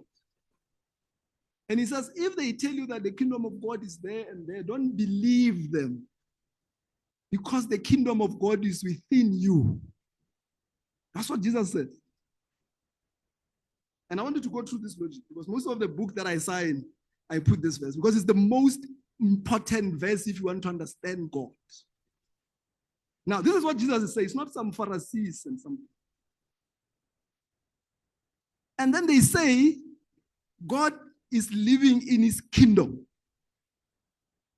After Jesus resurrected, he joined God in his kingdom. But we are told that that kingdom is within us. So where is God in Jesus? Where is God in Jesus? He's within us. But why do you go to churches? Why do you look up? When you want solutions, why do you look up? We look up because we have been misled to believe that there is some power out there outside ourselves that is more powerful than us. When a verse by Jesus Christ says, no, you're looking at the wrong place. The kingdom of God, God and Jesus and the heaven is within you. So when you are looking for heaven, where should you go? But why do you keep going outside? Do you see why you're struggling? Do you see why you're struggling? That's the reason you're struggling. So there's no that thing there. So when you talk about God, when God says, come to me, it means you are here. Your frequency is low. Increase the frequency. Meet me here. Because when you are at the highest frequency, scientists says you can't get sick there. In the kingdom of God, there's no sickness, there's no poverty, there's no pain. But it's not the heaven in the sky. It doesn't exist. It's the heaven within you, the kingdom within you. Go inside. All the solutions of your problems are inside. Because with the God that is inside of you, which God you are. Because if God was this big white guy with gray hair, we wouldn't be walking if they're inside us. Right? So it's clear that they're not physical. They are spirit. When we refer to Jesus Christ, who's also God, we're referring to the greater mindset, not the human being. And I know I'm upsetting few people. But please be upset because it's part of transformation. It's part of transformation. So the definition of God is simple. In the beginning was spirit, meaning God, meaning a thought. The thought did not like darkness and formless. What do you do when you don't like something? You think it's opposite. The thought called God and the thought called you did not like darkness and formless, and it says, there be light. It created light. There be trees and mountains. It created form. That verse is only trying to tell you on how to create your own desires. That if you don't like something, think the opposite of the thing you don't like. And creation happens. Because creation can only happen through. You survived to be at this university because you held an imagination of being here. If you hold an imagination that I want to go to university, no matter what, and you hold it tough, the universe will connive and give it to you. Maybe it's in the book, and it's a short story. I wanted to go to university. So when I was studying, my father says to me, my father couldn't give me money, and he keeps saying, no, I'm not going to give you money because I'm saving for university. And I believed him. And then after I passed, this guy didn't have money. But a few years ago, actually 2 years ago, I went to a graduation and I saw my late sister graduating. And I think I said in the book, but I don't know. And I remember seeing these people wearing gowns coming to me. They look like angels. I think I was 15. And I was like, wow, I want to be like this. That's where the university thing came into my system. But here's my father who comes out, he doesn't have money, I don't have money. But I want to go, this passion of being going to the university was. And I thought, I've got matric, I've passed very well, I'm going to get a job. I didn't get a job. But because I'm passionate, then I got a job as a petrol attendant here in Fourways. There's a place called Fourways Garden. There is a small BP garage. I worked there as a petrol attendant. I was 18. And I said in the book, I remember when I got my first salary, it was 120, 230. Yeah, Prof read my book. I don't know how you did it because you only had a week, but you're a professor anyway. So you need to find a way. And I remember saying to myself, calculating, if I need 20,000 to go to university, I'll have to work here for 20 years. And I earned that money, which was less than the tips I was getting. And when you read my book, I don't know what I mentioned many things. The universe connived for me. I got, after working there for 2 years, I had 4,000 rand in my pocket. Because I took the 2,000 rand that I had and I did something, I got 4,000. I walked into university, I'll never forget. I get there I get there and I was looking for a space because I was one university to the other. And I met this lecturer who says, I think this was the 4th university. They said, no, it's closed. We're only taking evening classes. And I said, no, it's fine. I didn't even know what it means. Evening classes, does it mean I'm going to be a student? Yes. No, it's fine. And I remember in that class with that white lady printing, after you pay, they print. I don't know what they still do now. And that printer going like, and I looked at the student number. My life was never the same. I went with 4,000 without knowing what I'm going to pay for my tuition fees. Where I was studying, I don't know whether they still do it here. If you get a distinction every 6 months, they pay half of your tuition. And another half, they pay off your tuition. I finished my university by getting distinctions every 6 months. Not because I was intelligent, because that's what happens when you want this thing. When you want this thing, the universe will give it to you. So it's a story in my book. So your life is an outcome of that greater imagination that you carry no matter what. It's not easy, like somebody was asking. For you guys, it's even worse because the social media makes it very complicated. So God is that. God is this greater person who happened to be in this room listening to me because he came here to experience how is it to be human. In the book, I give an example. The relationship between God and human beings, I give a relationship about the ocean and the icebergs. You see, when you go to an Arctic Ocean, you find in the Arctic Ocean, you find icebergs, this big icebergs. And somebody says, is the ocean and the icebergs. That's wrong definition. The icebergs in the ocean are not icebergs, and the ocean are the same ocean in the form of an ice. And at the right time, they will melt back to the ice. That's who you are. You are the same God. You are the same universe. You are the same life in the form of flesh. As much as this plant is the same God in the form of a plant, it's just here to experience how is it to be a plant. Okay? I'm going to move faster now. How do we separate ourselves from this world that keep telling us that we are chickens, we are not eagles? You know, there is a verse in the Bible by Paul. By the way, the 12 disciples are not human beings.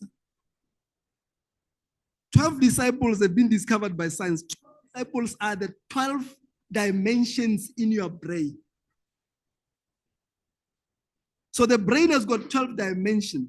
When the Bible talks about Thomas, the non-believer, is the dimension in your mind that always pushes this unbelief. Okay, I can say I'm shocking you now. Let me not shock you. And this guy says, I die daily. You know what it means? It means I battle the human limitations daily. So I die from my limitation trying to go up daily because it's a permanent struggle. So the perception is a battle that you must fight. It's a very difficult battle. But it's a winnable battle if you're, the only thing that you need to do is to be conscious. Don't try to be anything, just to be aware that because you are made out of the material called God, and because you are the same material called God, and because there is nothing impossible with God, therefore there is nothing impossible with you. Maybe you must write that on your, right? So that you see it all the time. Because the moment you feel that there's nothing impossible with you, nothing will be impossible. The reason why there are so many things that are impossible with you is because you believe there are a lot of things that are impossible. The infidelity. Oh yeah, look, we are all product of our traumas and excitements. Nothing more, nothing less. So who you are is nothing else but your traumas as a child and your excitement as a child. Because your perception of the world is informed by the traumas or the excitement that you went through. Like I said, if you are raised, you are abused, you start to look at everything as abusive. Because you don't have any wealth look. You don't have any wealth outlook. That's the only outlook you have.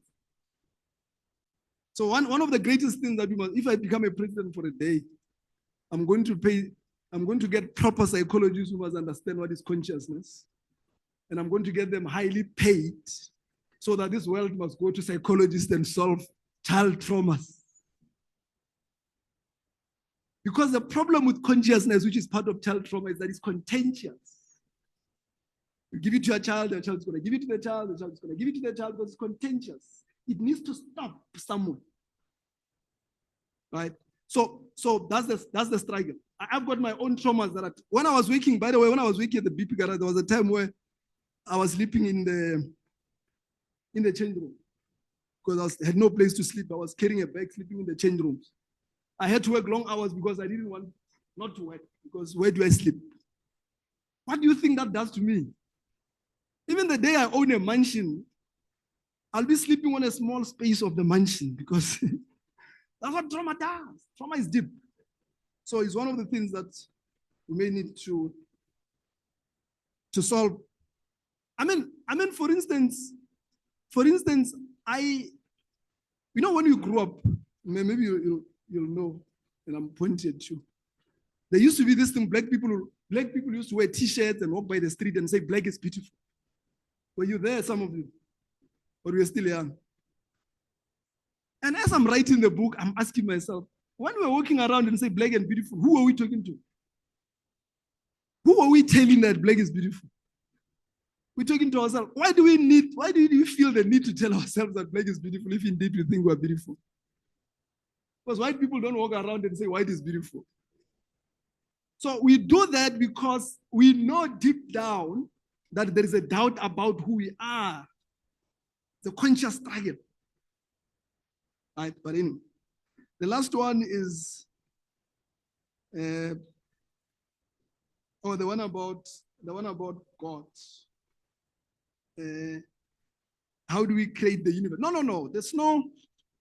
The greatest law of the universe, discovered by scientists, discovered by philosophers like Hermes, and discovered by the unknown writers of the Bible, because the Bible writers are unknown, is that there is the greatest law on earth is that everything is one.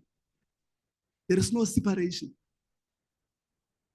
And that's why the greatest law is that do unto others what you want done unto you, because there is no separation. We are one. If you do bad to him, you are doing bad to yourself, because you and him are connected by this electronic magnetic field. So there's no separation.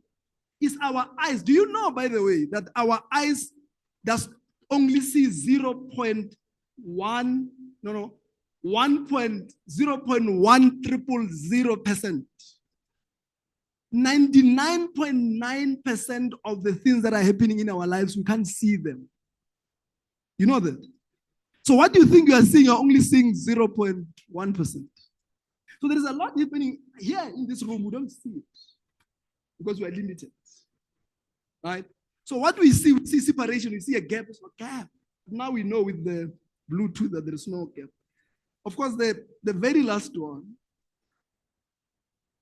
is that, and the definition of God, because it's so important. And the only reason why you can't feel you can be God is because it's impossible, it's difficult. And that's what happens, by the way, in life. It's difficult to think you can be a professor, CFP. That's the struggle we have, right? When Moses, the mindset, not the person, was sent to go and free the people of Israel, and after a conversation with God, God asked him, when I get there, what must I, if people ask me who sent me, what must I say? But God already introduced himself. God said to him, and this chapter is my last chapter. I don't know, my books have, I'm sure it's got 25 chapters, but the last one. He said to him, tell them that I am has sent you. That is my name that must be called into generations. Tell them I am that I am. So God that you are talking about is the God whose name is I am that I am. Now, if you ask me, who is God? God is that. I am that. What is that? It's nothing until you give it a meaning. So if you give it a meaning called poverty, God becomes poverty to you. If you give it meaning called wealth, God becomes it. Because God is nothing. Is nothing but that which you assume him to be. So when he says, I'm God called I am that I am, he says, I'm like a water. I become that which you want me to become, like clay. You can build a house with the clay, you can build a car, whatever you can build poverty. Because that's why God says, whatever you ask in my name, you shall get. Good or bad. So the God that is there and the God that you are is the God called I am that I am. Is a God who is nothing. In that chapter, I think it's called the no thing God, but the all things God. Because God is nothing, but actually because he's nothing, he's also all things. Because there is nothing that he is not, but there is nothing that he is. Because to assume that God is a human being, you have to assume that he's not an animal. You have to assume that it's not a plant. And that assumption becomes wrong because in terms of Job whatever says, Job 10 says, ask the fish, they will tell you. Ask the birds, they will tell you. Ask the trees, they will tell you that in every creature, there is a heart of God. Because God exists in everything in the universe. Not only does he exist in everything in the universe, it's the very same universe that is existing inside it. Because there's no division. Thank you. Okay, due to time, we have to just hold on to the questions. We still have one more panelist, and we just want to give him a chance. Please just hold your questions. We will have a chance at the end, sir. Please just...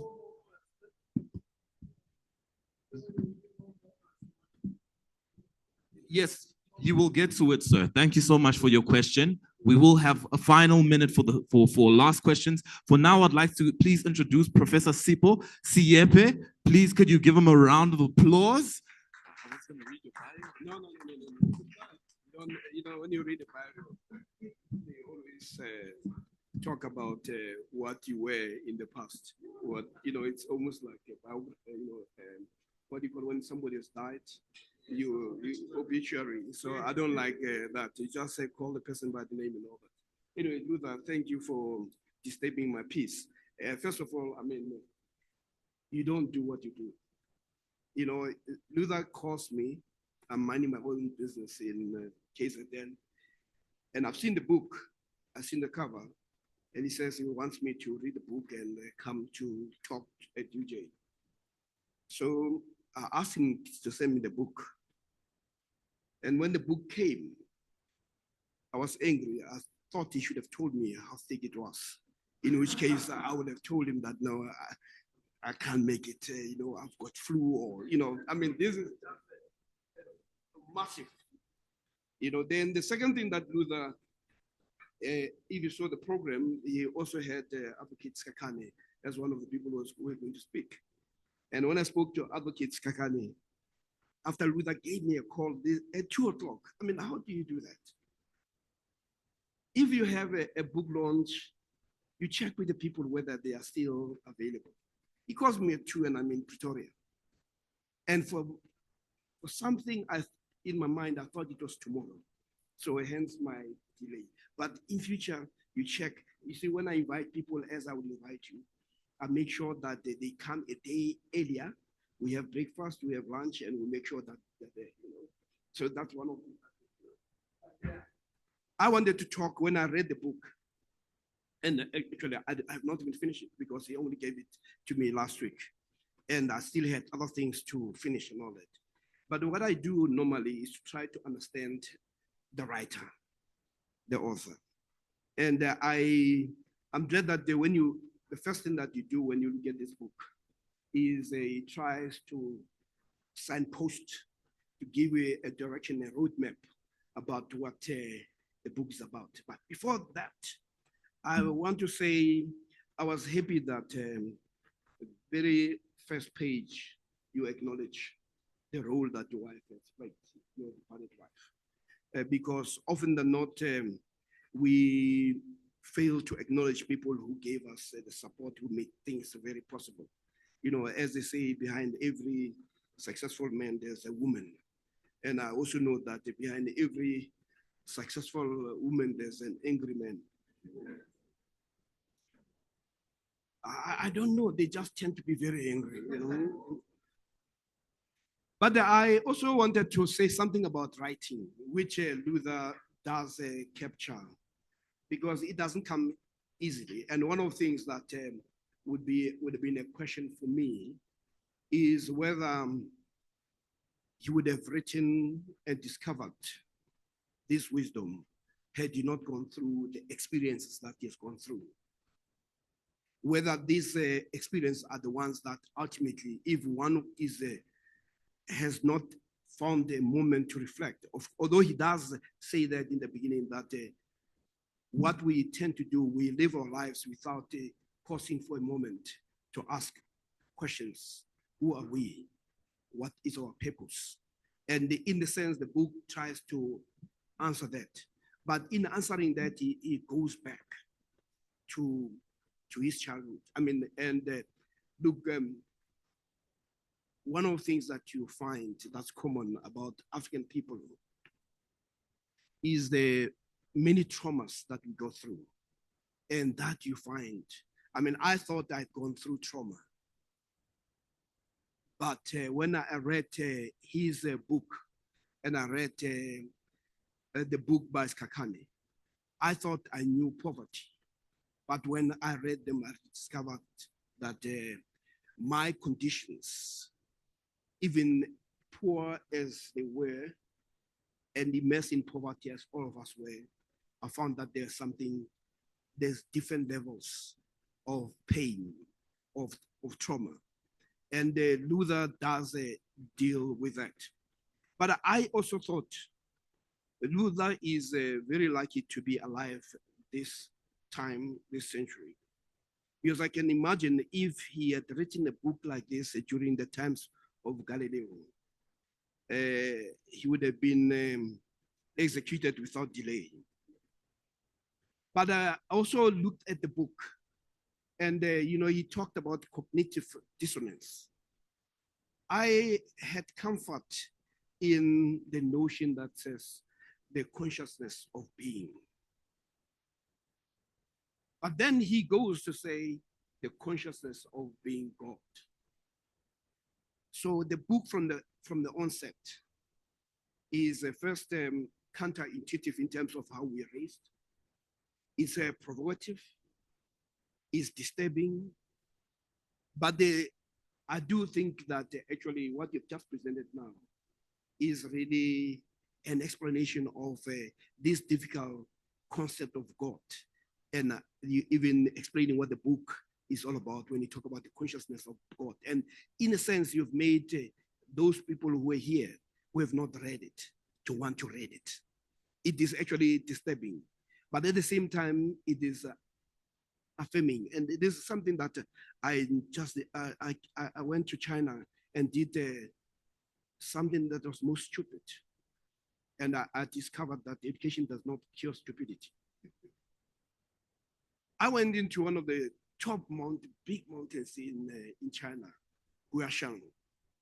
And to go up there, I went with people who were 90 years old, Chinese and all that. And they were scaling this mountain. And I actually went there with all force. And you had the old men and women just going, scaling the mountain. But there's something about what the mountain does to people. It's both psychologically, physically.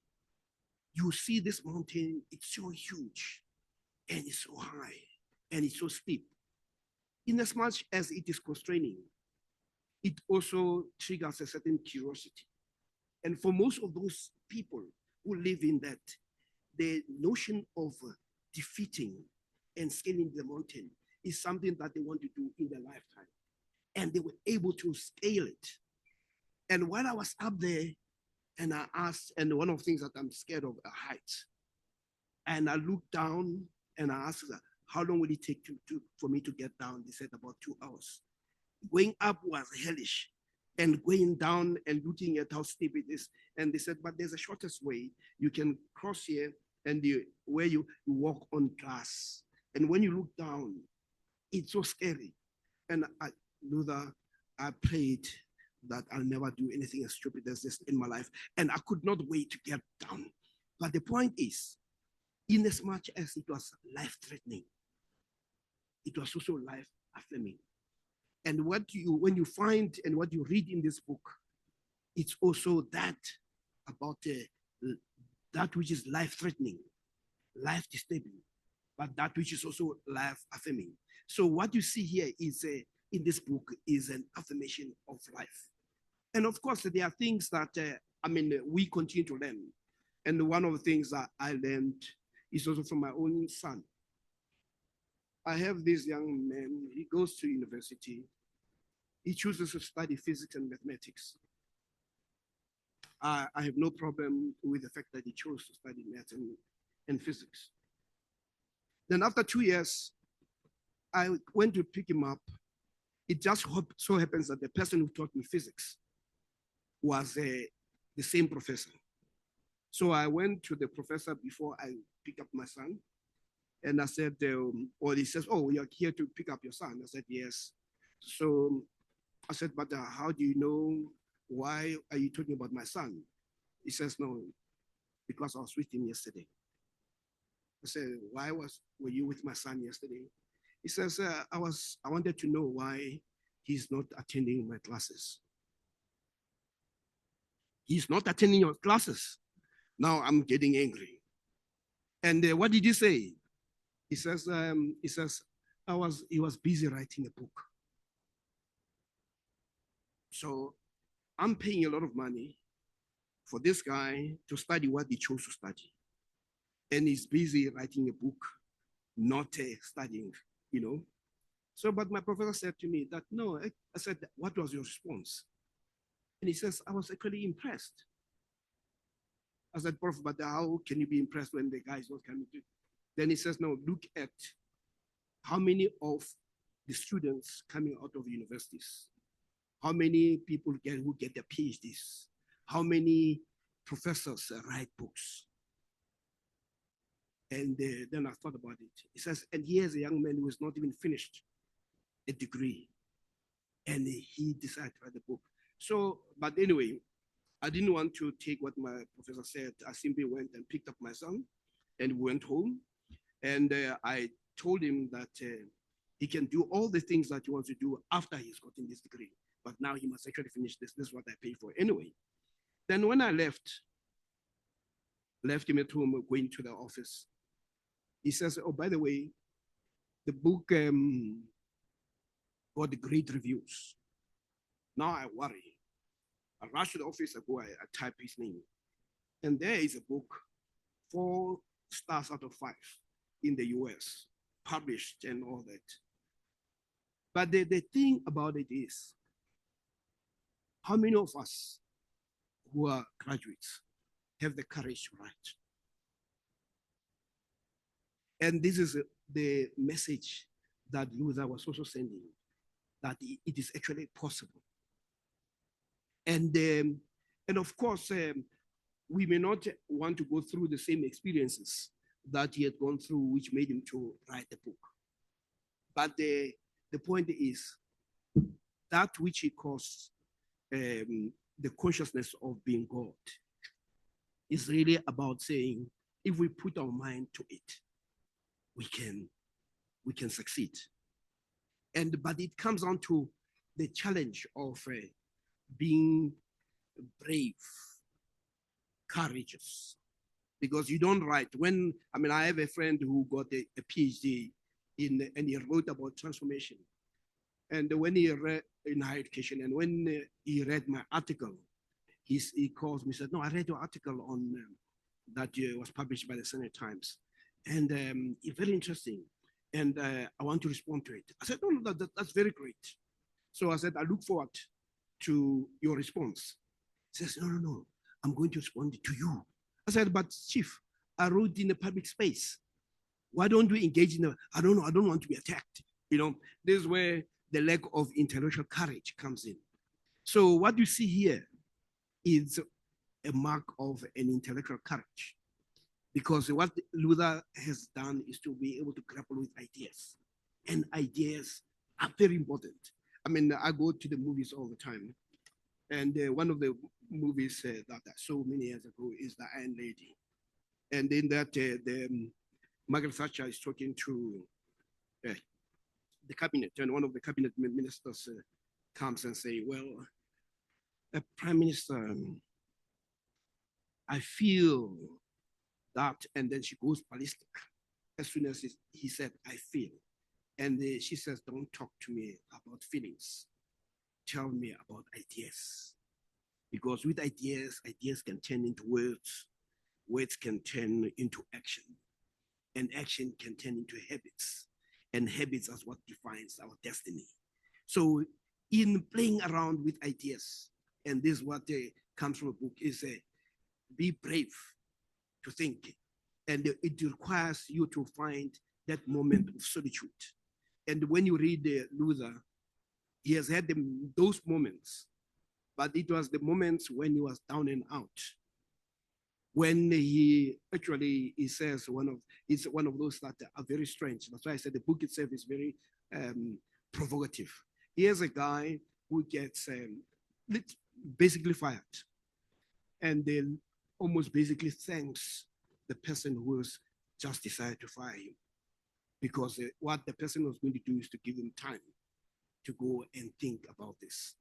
So the book is really that the lesson that comes is that we need to find moments in our lives that we are so busy with our lives that we don't find time to actually connect things, and they see that our lives are not, these things are not just accidents, that they follow a pattern. And this way, the notion of consciousness that when you talk about the power of the subconscious, we become what we think. So if we can, although I'm still grappling with how to control my consciousness in a manner that gives a positive results. But I also like the Luther where you deal with this notion where some of the books lead you to how to win, how to succeed, how to accumulate the wealth. And then you quarrel with the idea that, but if this life is, if this what's all about life, then it becomes almost meaningless. What about the poor? What about the injustices that are around us? And this is where your element of activism comes in. But for me, even though he disturbed my peace and it disturbed my afternoon because I thought I'll be here tomorrow, I'm glad that you did disturb that, and I'm looking forward to reading this book. And I thought what he has provided you now is simply the glimpse. And of course, it is disturbing. And when you go home and you talk to your parents who take you to Sunday school every Sunday, make sure that you introduce the subject very gently and delicately if you still want to be alive. Thank you.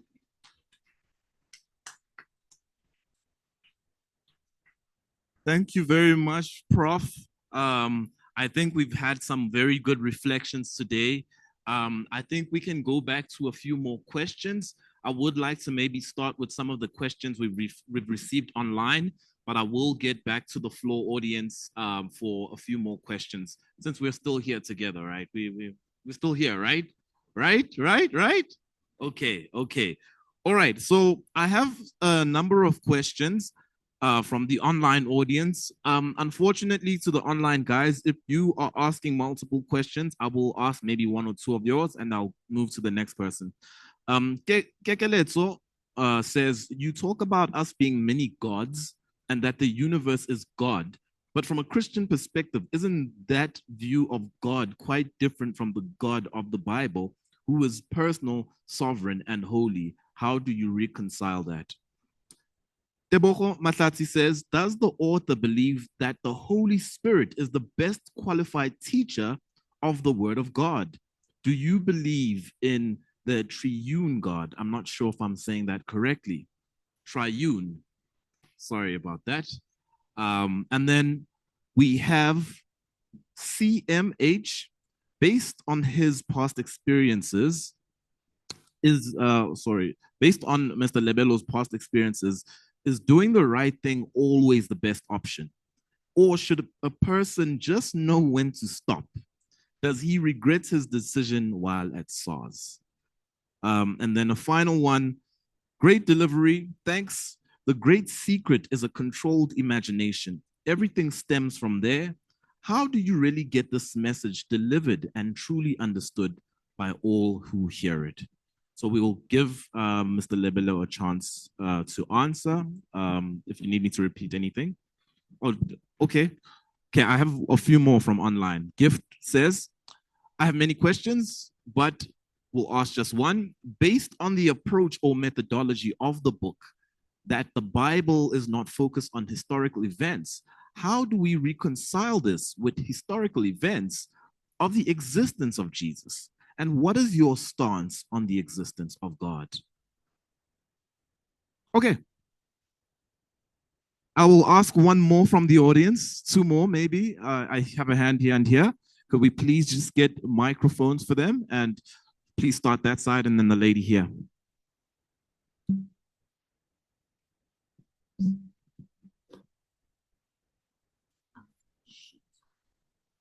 Hi, my name is Ayanda. I'm a third year psychology student, so my question is a bit based on that.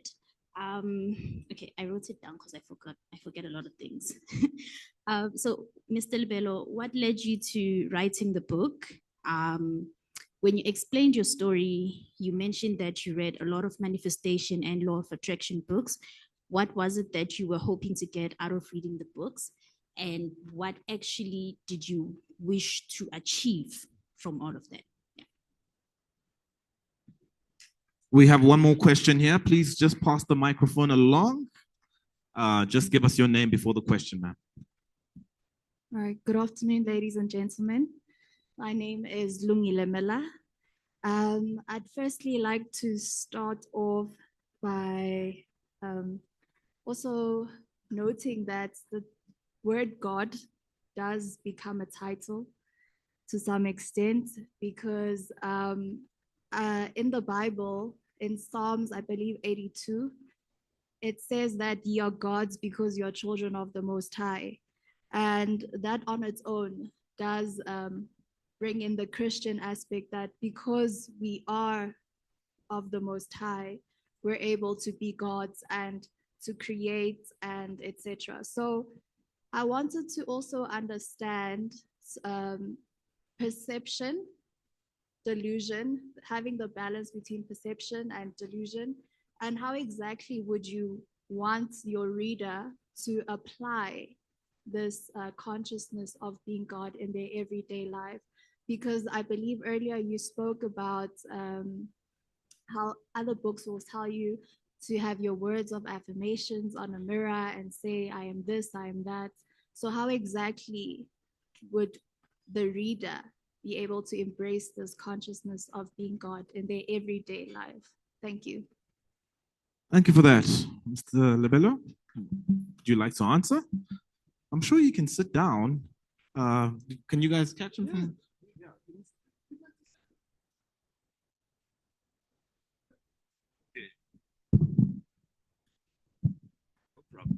When I get money, I'll buy this mic.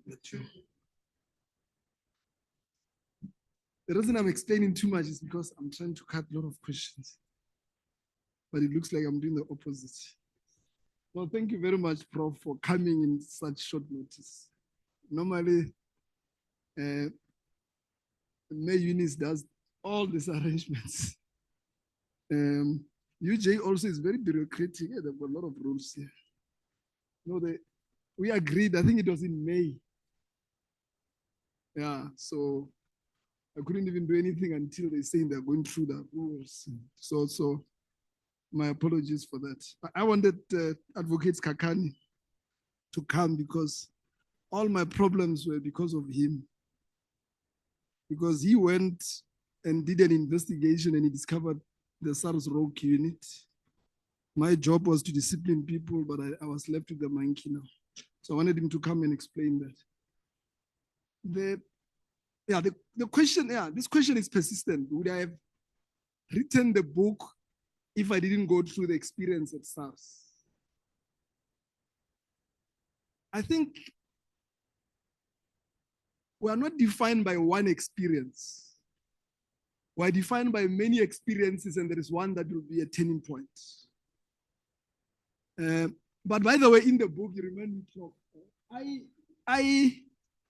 so they appoint, because the book is very difficult. So I must tell you some stories, because it's very tired. So the SARS appoint this guy. So Nugent was told to fire me, but he couldn't fire me. In fact, he calls me and said, Luther, that you're the only one that they say you can get rid of Tom Moyani. Tell us about Tom Moyani's stories, then we'll let you go. And then me and him had a fight. And then he was told to get rid of me by somebody. I can't mention him because he's no longer alive. And I told him straight that if you try to fire me, we'll meet in court. So he shivered. You couldn't fire me. So they hired this guy called, he's the current commissioner, Edward Kisvet.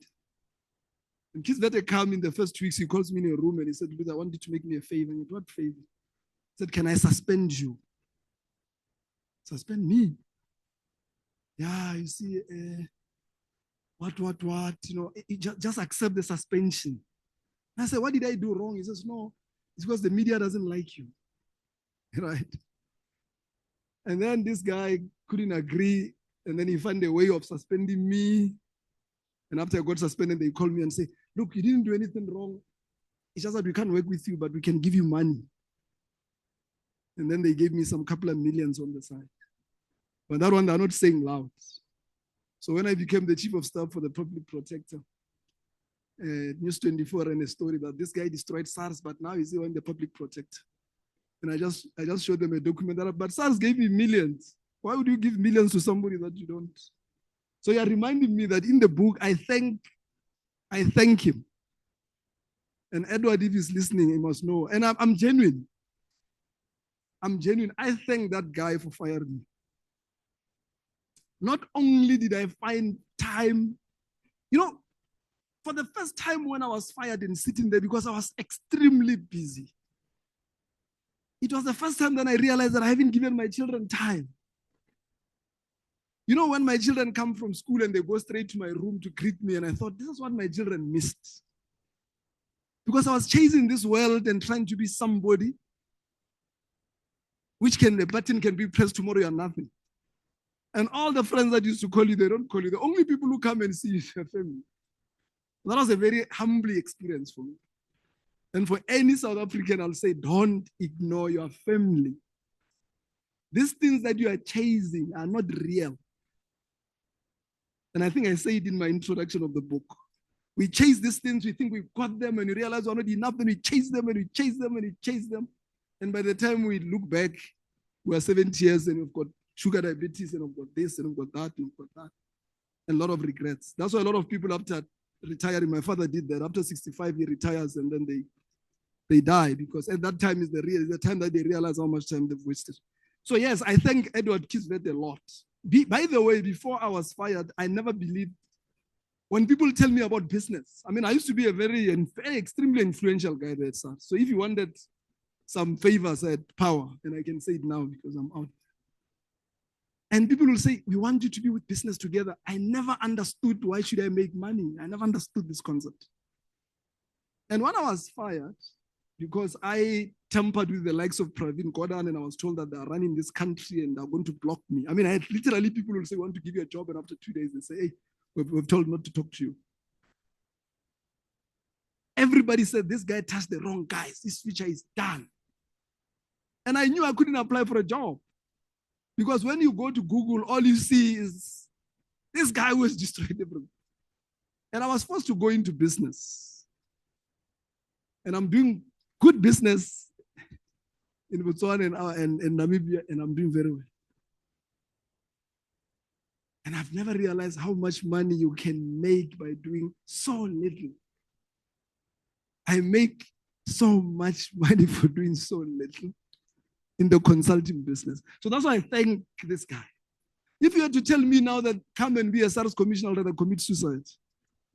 I'll never do that. I'll never go to work. I'll never wake up in the morning, go to work. I can't. It's beyond me. So he helped me. So this situation helped me. I think in the broader scheme of things, Prof, by the way, I didn't mention the point. All you have been doing, you have been transforming for the last 13.8 billion years ago. You have been around this world before, either as human beings or as animals or as trees or as rocks.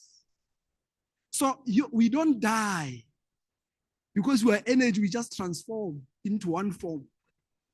After 70 years, you go back to the ocean now, you transform into something else. So we have been transforming. So part of the events that happened in my life, in my interpretation, is that I transformed from that weak guy who was chasing things and worried about losing a job and worried about losing a house and blah, blah, blah, blah. When I was there facing losing them, the fear of losing them disappeared. The fear of losing, because the only prison for you in this earth is fear. And the only solution to your fear is faith. But not a religious faith. That one doesn't exist. You know what is faith? Faith is to believe in something that you are not even aware that you are believing in. So when they said to me, you're going to come today with the lecture, to come here in UJ, I didn't say, if I don't die tonight, and if I don't get an accident, I'll come. I said, I'm coming at 2 because I've got faith that I will be there to an extent that no other thought travels that faith. So faith is a state of being. Faith is consciousness of being. Because when you have consciousness of being something, you're not even aware because it's embedded into you. Right? So your greatest thing that you must deal with is not to get masters and honors, is to deal with fear. But you know how you deal with fear?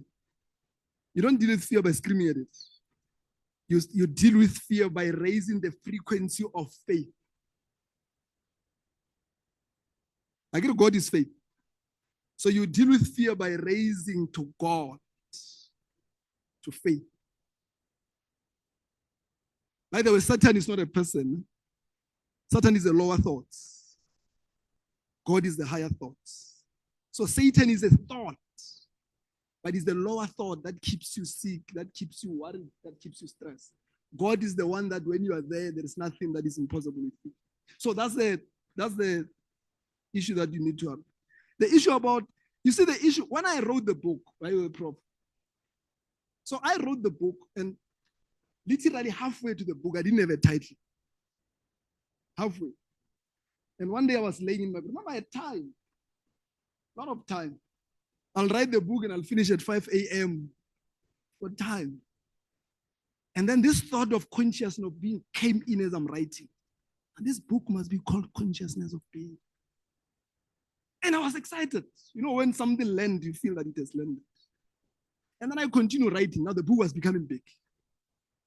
And then I discover what is Trinity. I said, no, this book must be divided into three. It's going to be consciousness of being this greater mind called God, conscious of being a desire and another conscious. So I struggle whether I should call it consciousness of being God or should I just call it consciousness of being the greater mind. And I struggle with that because I knew that when I call it consciousness of being God, other people are going to not be happy. But I decided to call it consciousness of being God because it's exactly that they must not be happy. Because transformation does not come from comfort. It comes from intellectual discomfort. When the things you are made to believe in are challenged, that's when you are transforming. So I bring this concept of God because I want it to cause troubles. Because it caused a lot of troubles for me when I was writing. When I was writing, by the way, when I was discovering these things, I was sweating. I was saying, is this possible? Right? So the Holy Spirit, and I didn't want to talk a lot, it will be in my second book. Trinity is not all these rituals that the religious people are showing you. Trinity is the 3 steps of creation. In the beginning was the Word. The Word was with God. The Word was God. That's Trinity. The Father, the Son, and the Holy Spirit, that is Trinity. God of Isaac, God of Jacob. That's the Trinity. The Trinity simply means you go through 3 steps to create your prayers or your desires or your wishes. The first step is to plant the desires, to plant the seed. The second point is to hold the seed with the universe. The third point is the manifestation. In the beginning was the Word, means in the beginning it was a thought. The thought moved from where it was to the universe called God, to the greater mind. The thought was held up there and the thought became God. In other words, the thought became the outcome of the prayer.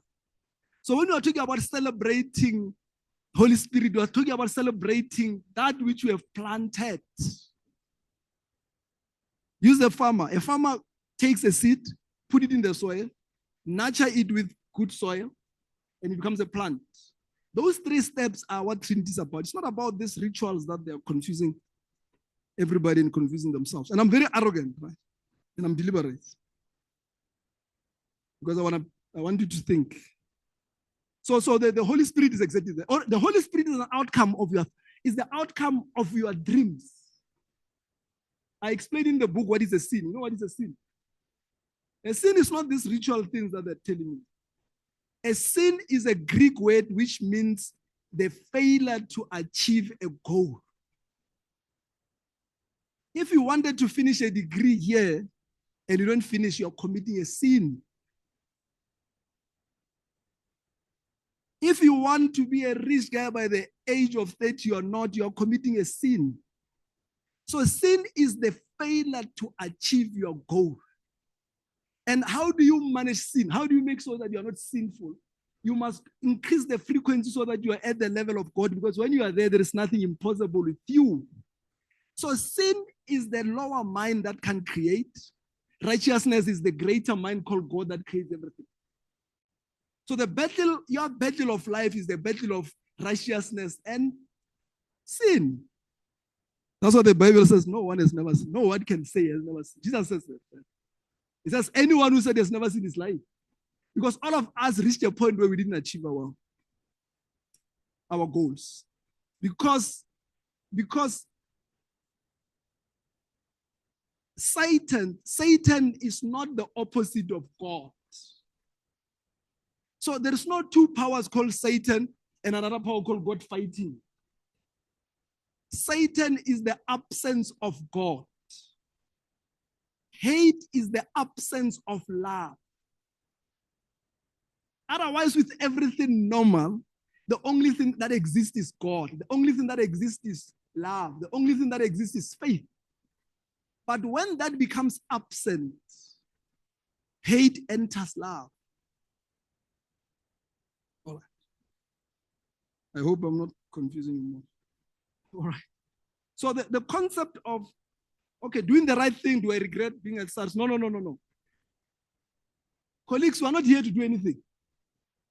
We're here to experience life. We're here to be like children. We're here to be joyous. We're here to travel the world. We're here to try to be is to try to work for this, and then you love the experience, you live it, and you work for that, and then you try your business, and then it falls, it rises. That's what we're here for. We're not here to arrive. Because we're built in the psychology of arrival. We want to own things. You know, after I went to business, obviously I made good money and I paid off my house. Hey, and when I walked in that house, I was feeling so good. Because that's what I'm told. I'm told that we must arrive. I must pay off this house. I must marry this person and own this person. I must own a car. I must own the food in the fridge. I must own. And when certain things can't be owned, I get frustrated. And the problem with owning is that you are arriving, therefore you are losing your right to be here, which is to experience. Because in experience, you don't own. Life is a dance. We're here to have a nice dance. Life is the music. We're here to have a nice music. But of course, we are both the dance and the music, because there's no separation. So Jesus is, and I explained it in the book, Jesus, like God, is the greater mind. So reference to Jesus and reference to God are not two things. The only difference is that the story of Jesus being on earth and then dying and going up is a psychological story about how to die from the mindset of being limited and rise to God. And how do you do that? How do you rise to God from where you are? You must be resurrected. You must resurrect. You must die from the graves of Golgotha. They call it the grave of the skull. So to go to God, you can't go to God with this mindset you are carrying now. You can't enter. Because you are entering, you are having the mind of sinfulness, the mind of the devil. The only way to die from the mind of the devil is to rise to the mind of God. Because when you are in that mind of God, which is called heaven and kingdom of God, there's no limitation, there's no sickness, there is no poverty. So God, Jesus is a greater mind like God. It's not and I'm saying this, I know this one is very upsetting, but I've already said it. That's why, and I challenge anyone. I did a lot of research. I read, by the way, you'll see in my book, I read about 80 books to write my book, if I'm not counting the ones I repeated.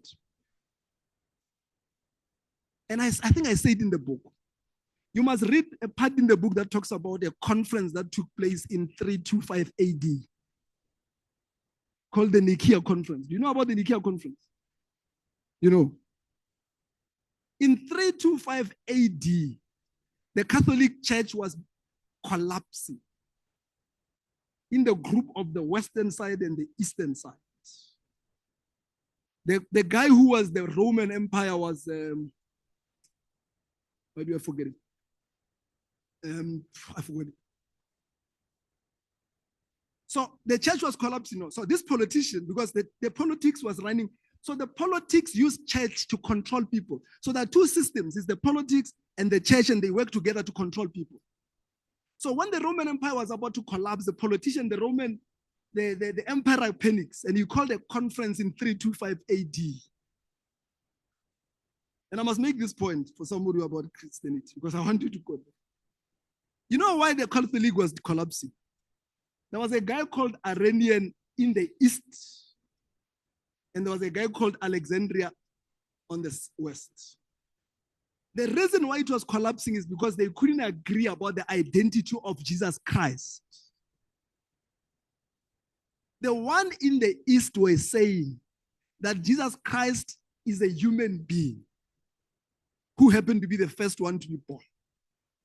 The one in the west were saying, no, Jesus Christ is divine. So in other words, Jesus Christ is not created like a human being. The other one was saying created like a human being. And that was collapsing the Catholic. They called a conference, but the conference was called by a politician. I must remember his name. Not Proust. I'll remember him. And then they got there. The conference was for 3 months. These bishops were talking about how Jesus should look like. For 3 months. They stabbed each other with knives there. They couldn't agree after 3 months. They then decided to vote on whether Jesus is a human being created like all of us, or is a divine being. And those who said he's a divine being won the vote. And Jesus' identity was defined again in 325. This is history. You know, President Zuma used to say, history is history. So this is history. And I remember my wife was a Jehovah's Witness. The day I explained this to her, she was so depressed. So there was a moment where Jesus was defined. Yeah, it was defined. You can, and I'm giving this as a challenge. If Jesus was the most popular, he's the most popular guy, right? Even Mandela doesn't even come close. But historian can find real facts about Buddha. They can find real facts about Lao Tzu. But they cannot find real facts about the existence of the most popular and powerful guy on earth. You go to Google, they'll give you stories.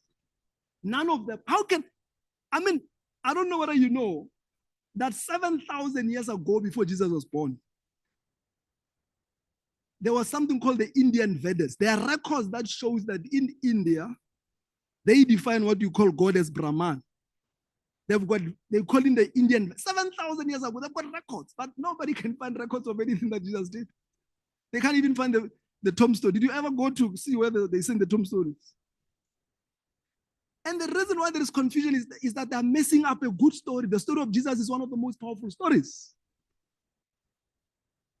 But the moment you make it a physical story, now you look not very wise. Because you want to tell me that a human being can go under the thing and treat. No. But it's a very powerful story of resurrection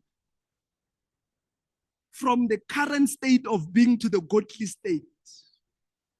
But anyway, I can carry that away with that. The issue about why did I write the book, really, I just wrote. One of the things I hoped for the book, and my publisher knows, I didn't want to make these lectures. You know what? The first time we met, because I wrote the thing and I met with her, the first time we met, she said, what do you want to achieve? I said, no, I want to talk to only students, high school and university. I don't want to talk to adults, older people. And she said, why? I said, because their level of cognitive dissonance is deep.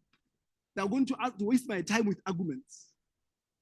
That's why Prof says I've messed his life.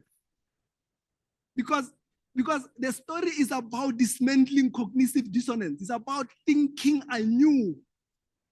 It's about creating a possibility that the things they were told is true may not be true. And it's easier to do it with students because I know students are still wondering. They're still wondering, so it's easy to arrest them. But if I talk to my mother, she won't even listen. She'll change the topic. Once I say Jesus might not be a human being, she'll say, no, you're smoking something. So I've always wanted to have a conversation with young people about this conversation. I want this book to be read by, I was saying to the publisher, one day when I make a lot of millions, I'm going to just print many books, come to you, Jay, and give 2,000 books here, go to another university. I'm going to do that. I'm manifesting it now. Because I want the young people to sit and read this book. So I just literally wrote it and I want it to be there and people can read it. By the way, the first person to buy my book was a person from, what is this country in Germany? One of the countries, Denmark. So my publisher, before I published the book, he just published the title. And this guy from Denmark says, I want that book before it's published. And then he paid and everything. By the time we published the book, the first book was shipped to Denmark. But I knew that in South Africa were going to strike.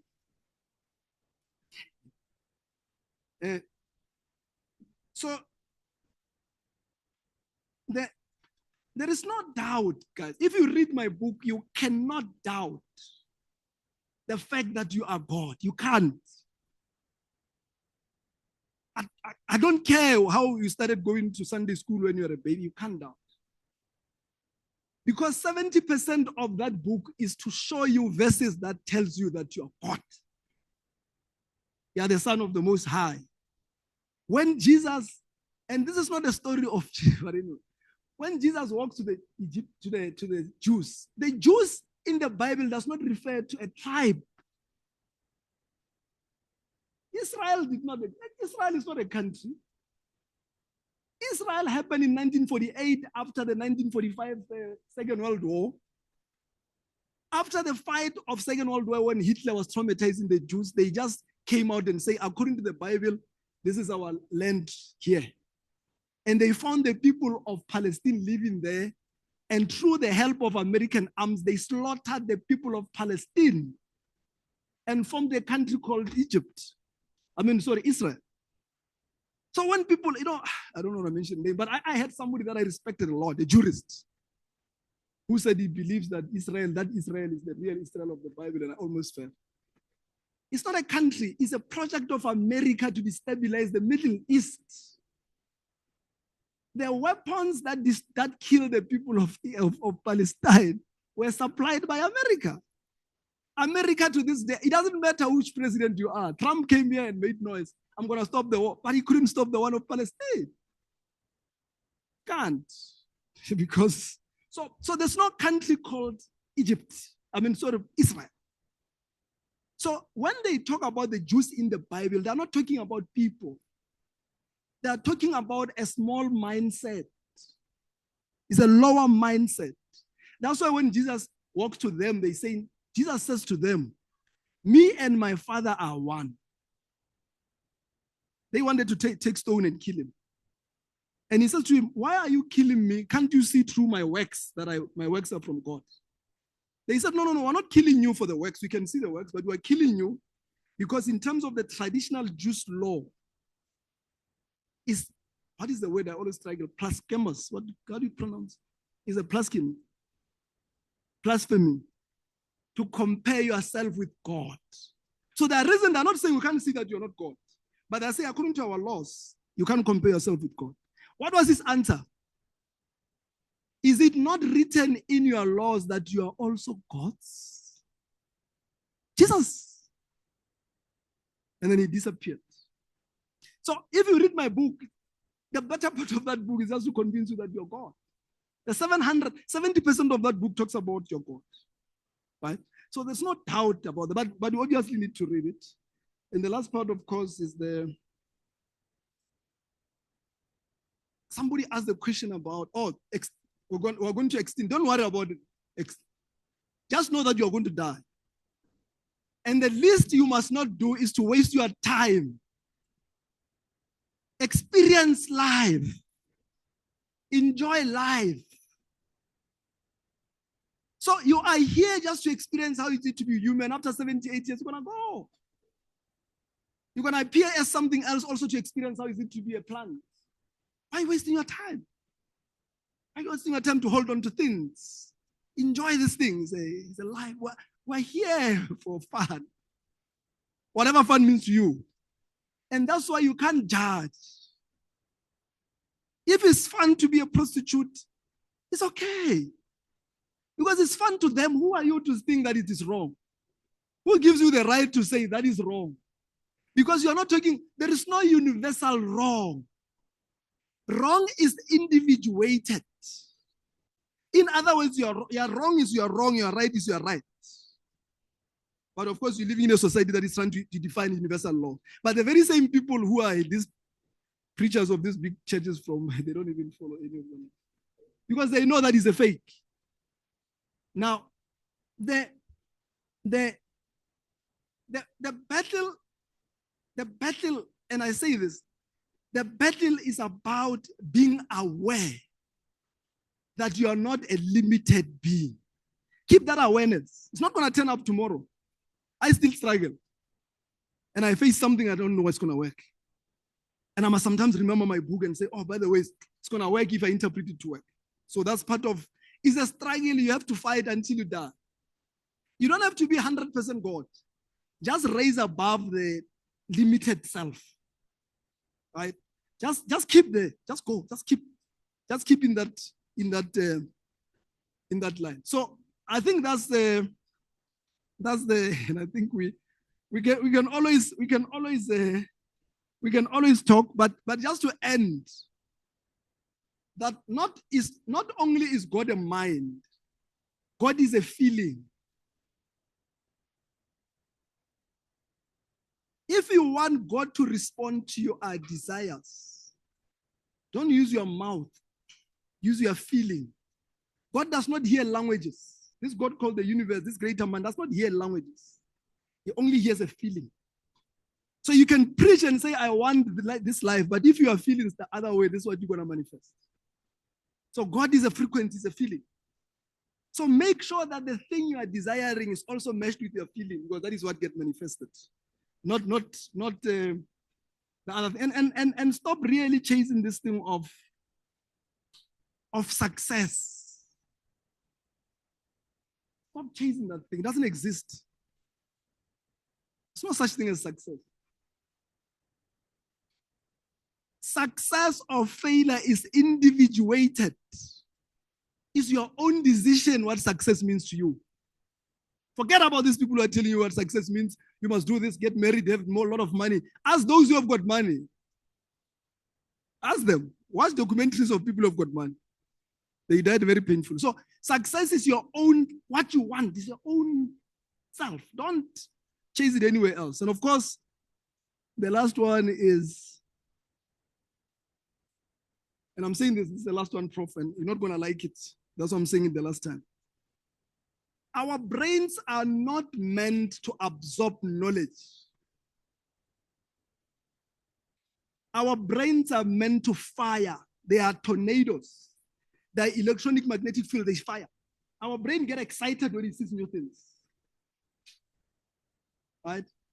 And one day we must have a conversation, Prof, whether this thing that we put our children in a class and we scream at them the whole day to memorize this thing so that they can produce them in an exam or SLP. Because our brain are creative. They want to create. They want to create. And then we've got a system that says, don't create, don't think. I'm going to tell you, there are 100 books about this thing. I'm choosing this book, and I'm going to tell you, you must memorize this book. In 3 months, you must produce it as an exam. And if you can't reproduce it, you are dumb gob. And because you are dumb gob, you're not going to go anywhere in life.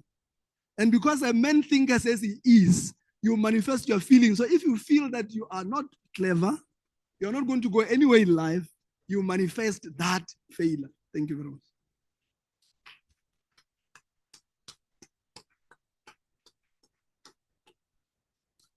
And with that, ladies and gentlemen, I think we have come to the end of our wonderful book launch today. I would just like to thank you. Every single one of you here in attendance today have made this a success. The book itself, as you can see, is available. The copies are at the back. If you're interested, please do inquire. Do purchase if you do have the money. And please know that our speaker is here available. We are wrapping up now, but if you have any pressing questions, I think maybe you can come and ask him before he leaves. But we are officially wrapping up this book launch. Can we just give a Okay, the book is also on Take a Lot. If you miss your opportunity to buy it today, please do check it out online. And Prof, I wish we did get your son's book also, so we could, do something about that too. But can we please give a round of applause to not only our author, but our panelists today, Prof. Siepe, Wandile Mate, who came in, and obviously our author today, Luther Lebelo. Thank you very much. On behalf of the UJ Library, we would like to say thank you to those who have attended both physically and online. It has been a wonderful day. My name is Tony Shabangu, and I let you out today as sheep against the wolves, as transformed human beings, taking care of yourselves and being responsible of your own thoughts.